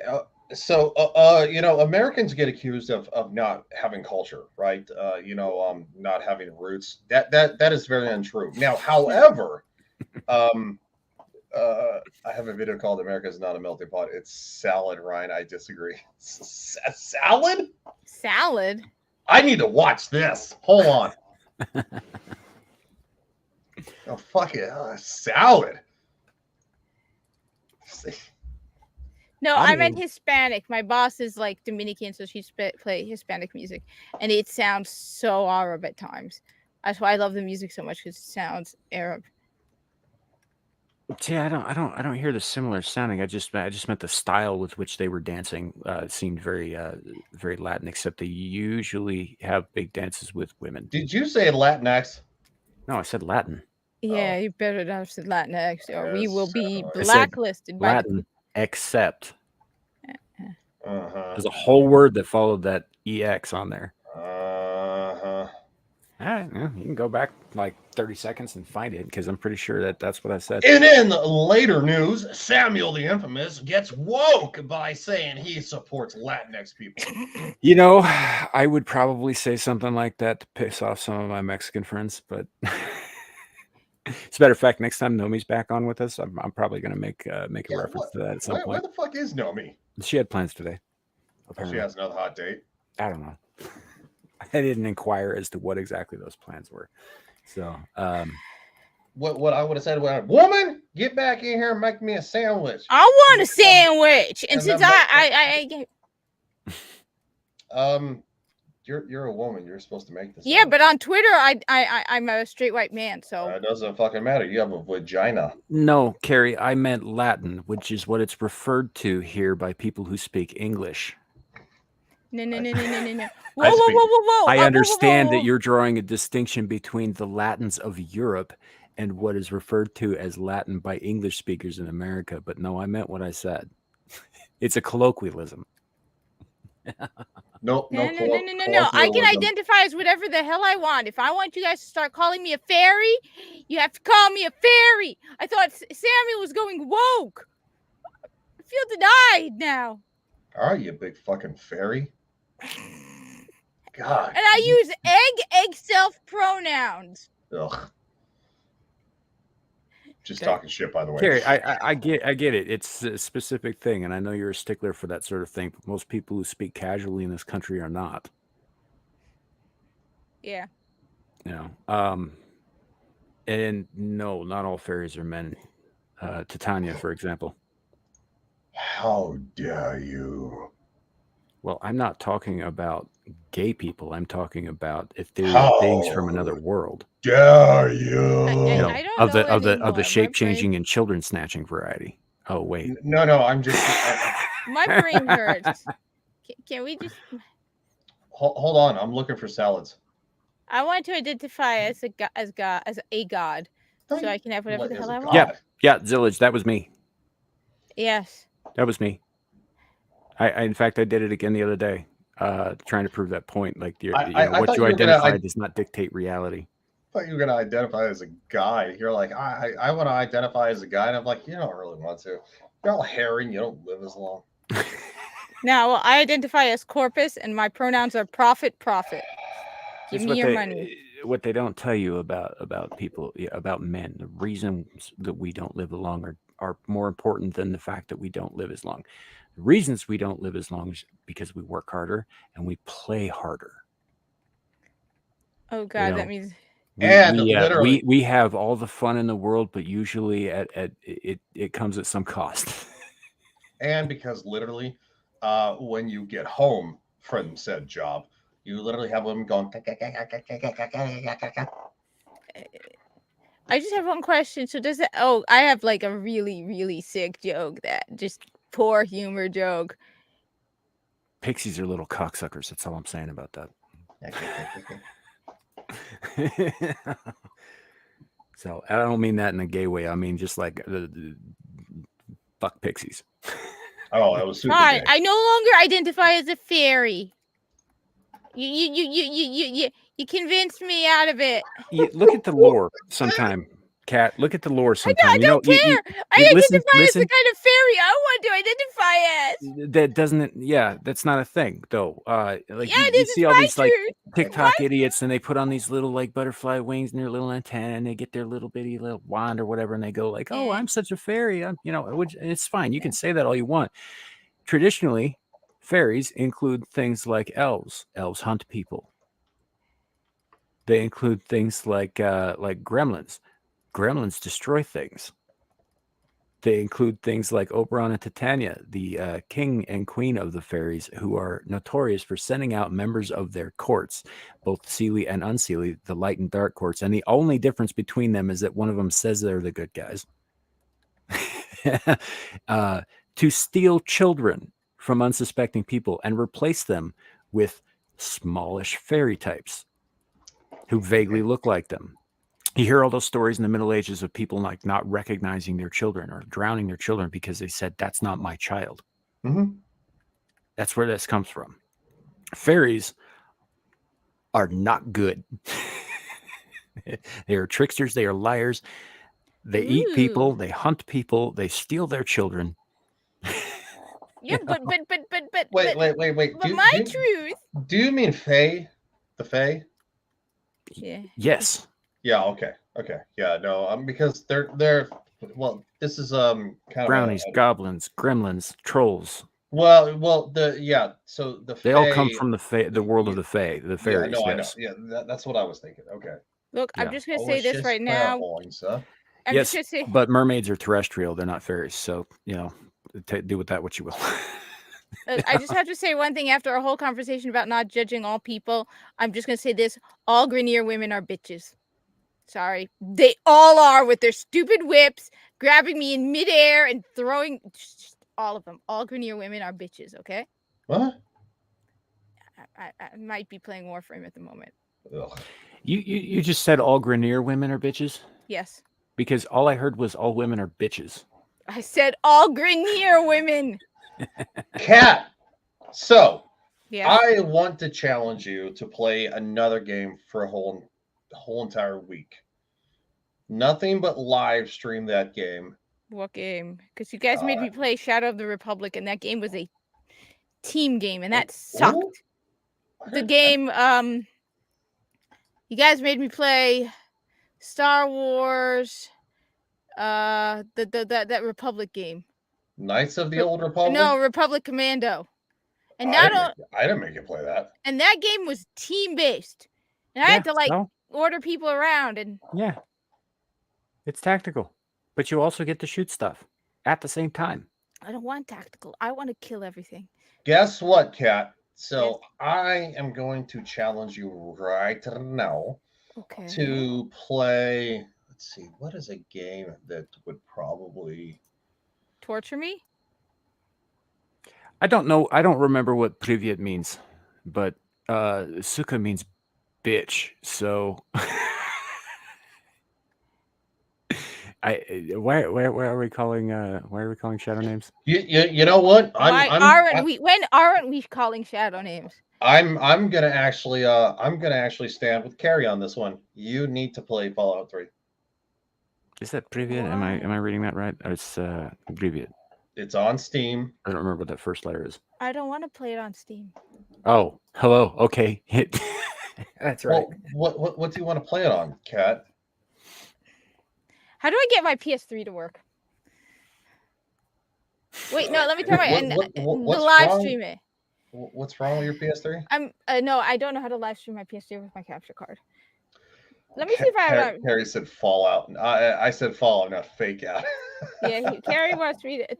It's first off, it's not Carrie, it's Thug McCoy. All right. Okay. I actually showed that picture, his icon, to a friend of mine, and he was just like, "That is awesome." I'm like, "That's Thug McCoy." He was like, "That is just." He's like, "That alone is just an awesome screen name." Okay. Yeah. Well, I've never even met Thug McCoy. He was just like, awesome. Okay. Awesome. Well, I know him as Carrie. So I'm gonna. I don't know who this Carrie is. I have no idea who this Carrie is, but Thug McCoy made this shirt for me. It's a corporate thing. You wouldn't understand. Take it off. No, I need it. I told Thug McCoy he asked me to wear it and show it off, so I'm wearing it to show it off because he's cool. Take it off. Take it off. And on that note, ladies and gentlemen, I think we're going to close out the stream. Yeah, fine. Since we're closing out the stream, fine.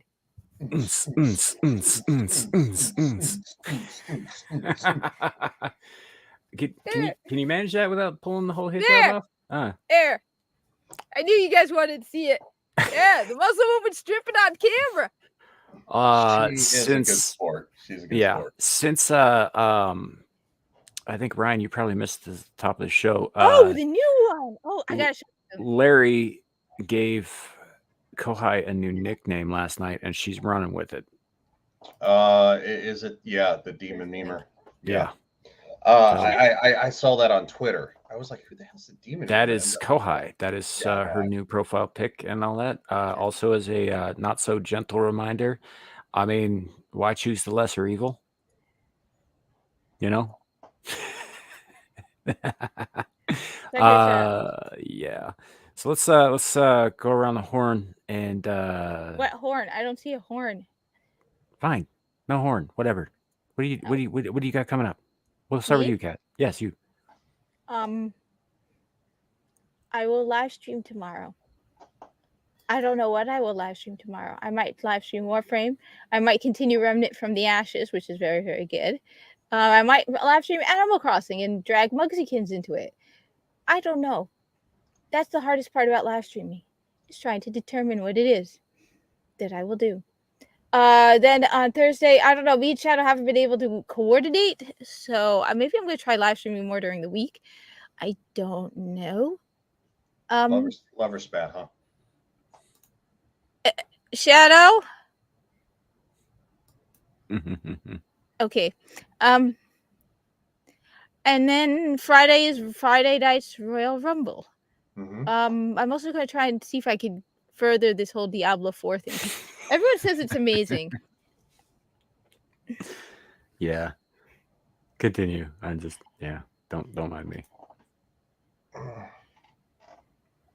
I don't know. Did you say that you were looking to get more into Diablo 4 there? Because everybody says it was amazing. I don't know if amazing is the word I would use, but it's okay. Play Diablo 1. I can't even get Diablo 2 to get into Diablo 2. I like Diablo 3. I have one of the very few. You like Diablo 3? Hold up. Yes, I like Diablo 3. I like Diablo 3 too, but I have one of the very, very few PS1 ports of Diablo 1.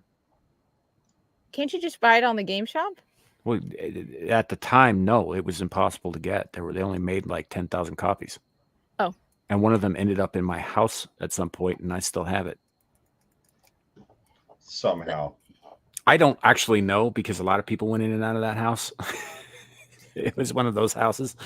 So it just showed up there. I had a pair of pants show up in my laundry basket that I'd never bought, but they fit perfectly. It was the weirdest fucking thing. I wore them for years after that. There's no Diablo on Xbox. What am I supposed to do? Go to Steam? Oh, no. Yeah.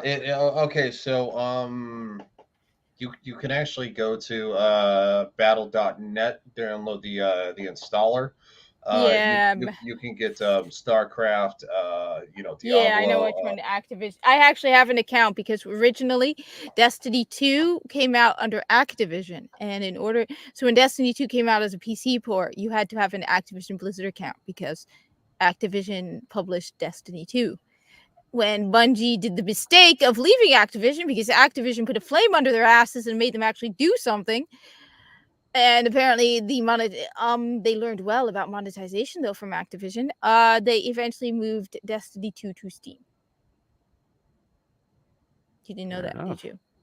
That's why people are actually biased, because everyone's like, "Oh my god, Destiny 2 has never had the highest numbers ever." I'm like, "Yeah, because the numbers you have come from after the release of Forsaken, from after they moved to Steam."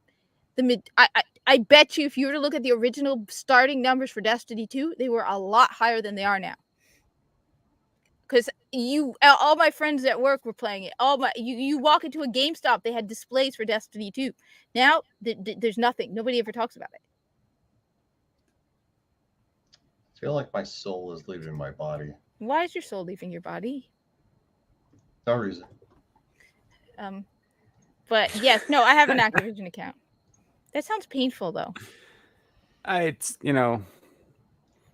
like a really difficult shit. We all have good days and bad days. Sometimes you can turtle it back in though. Ryan, what do you got coming up? Okay, so this is going to complete my third live stream of the day. So I'm going to be on Vets Talking literally in 42 minutes. And so Vets Talking, drop the G and you'll find it. We're going to be talking with MVP Max Von Priestley. The women love him. You do?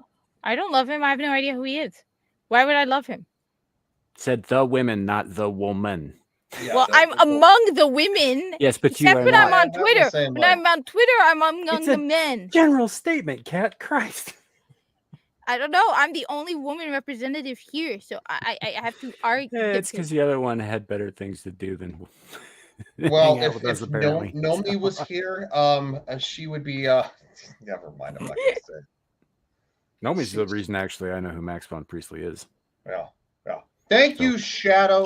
Thank you for dropping that link in the chat. By the way, Vets Talking is a great channel. Our buddy Adam runs it, Soldier Spirit, and they do stuff throughout the week. They do Knife Hands Wednesdays, I think. He's got Thursdays.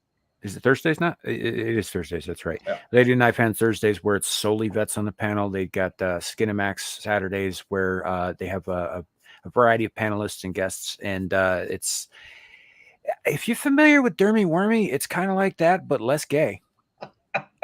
But only a little less gay. Wait, can I just say, Shadow teacher's pet much?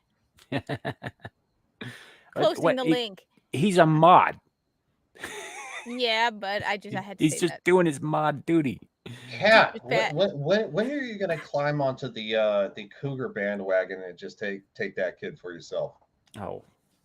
No. He needs a beard. She's really into beards. He can't grow a beard. So when he gets to a point where he can grow a beard, maybe things will change. That's more likely to be. I'm. Because he'll look older. Nah. He's more like my little brother, but not in the creepy way. in the What the fuck is the creepy way? the Michelle way. Okay. Wow. I didn't mean to say Wow. that. I'm sorry. I should not. Shadow said cat roast manosphere. Also, cat acts like the manosphere. Wow. I shouldn't have said that. I'm sorry. I didn't think when I said that. So now I've goofed twice today. No, it's we'll just move on past that. But yeah, go check out Vets Talking because they're a great channel, a lot of fun. Sometimes they tackle serious topics. Most of the time, they just make fun of each other and drink themselves to death. Yeah, I actually got some sauce for tonight, so I'm gonna be I've mastered my previous issues, so but I'm usually the voice of reason. So also after that, tomorrow we usually have a Star Trek Engage. We might need to postpone that, but definitely Monday night we are going to be doing Game of Thrones season 4 episode. Yeah, season 4, episode number 4. With JV, Nomi, Lily 300 Mirrors, Tyler the Redbeard, of course, Shadow. I gotta address something real quick. Carrie, yeah, I'll explain it to you later. It's not as bad as y'all are thinking. No, as far as where bad. she is, bad. I have no idea. Nobody's seen her in a month online anywhere. So I have no idea where she is. And it wasn't. I misspoke when I said the creepy way. It wasn't the creepy way. Mm-hmm. Okay, I misspoke. Sometimes I say stupid stuff because I'm let me see if I can help out a little bit. So Michelle, unfortunately, she kind of disappeared into the ether. We hope she's good. Yeah. But it was just kind of shocking the way she disappeared, and hopefully everything is good with her and her family. So, yeah. But other than that, I'm not going to speak any further, about somebody in their personal life. So, obviously we don't know what goes on with everybody. People keep things close to the vest, and that includes all of us. Yeah. I obviously just a couple of weeks ago, not everybody knew that. I was literally kind of like scraping by on pennies and and stuff because of what the government did. But if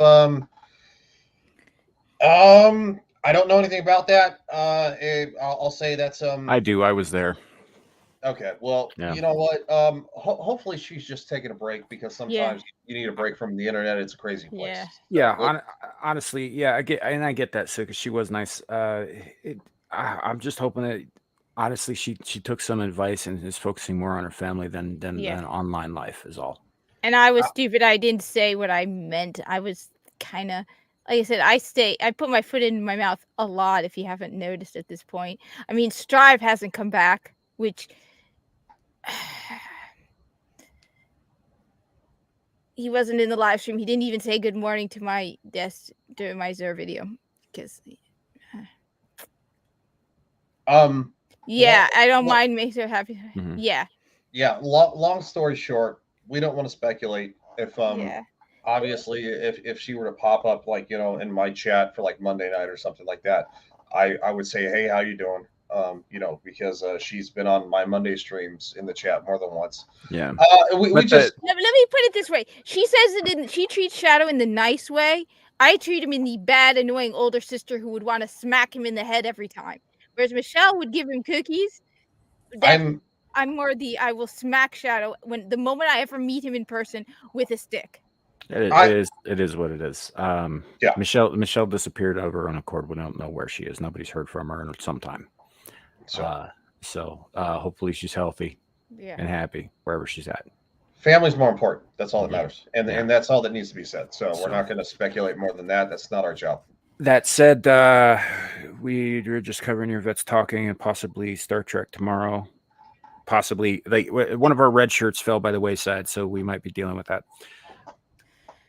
Yep. He'll be back in some form or other, but you know how it is with the red shirts. They gotta pass away to prove the situation is serious. So Behemoth, I did just install Red Dead Redemption 2. Have you played 1 yet? No.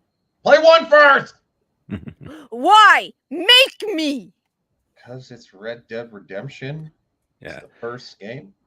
Make me, Fine, man. don't play it. I don't care. Patriarchy. You play it or don't. That's up to you. Well, I gotta go. So no, I'm just kidding. Yeah, I feel threatened now. No, I really actually have to go. That's why we got to close out. I've been trying to close out for a while here. We got derailed a couple of times on that. My name's Samiel the Infamous. You can find me on the channel Samiel the Infamous. I'm the only one on YouTube. It's, you can Google me and my channel's the first thing that comes up.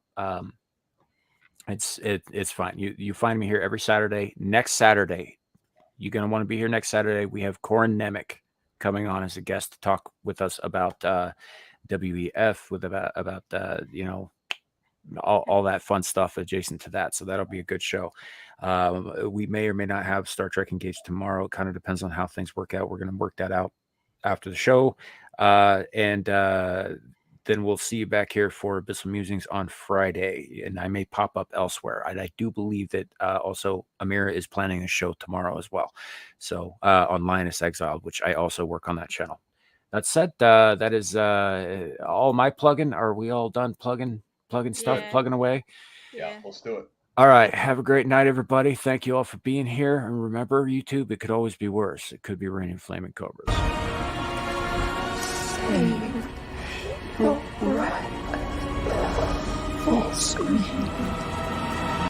Well, I say every day it's a getting close.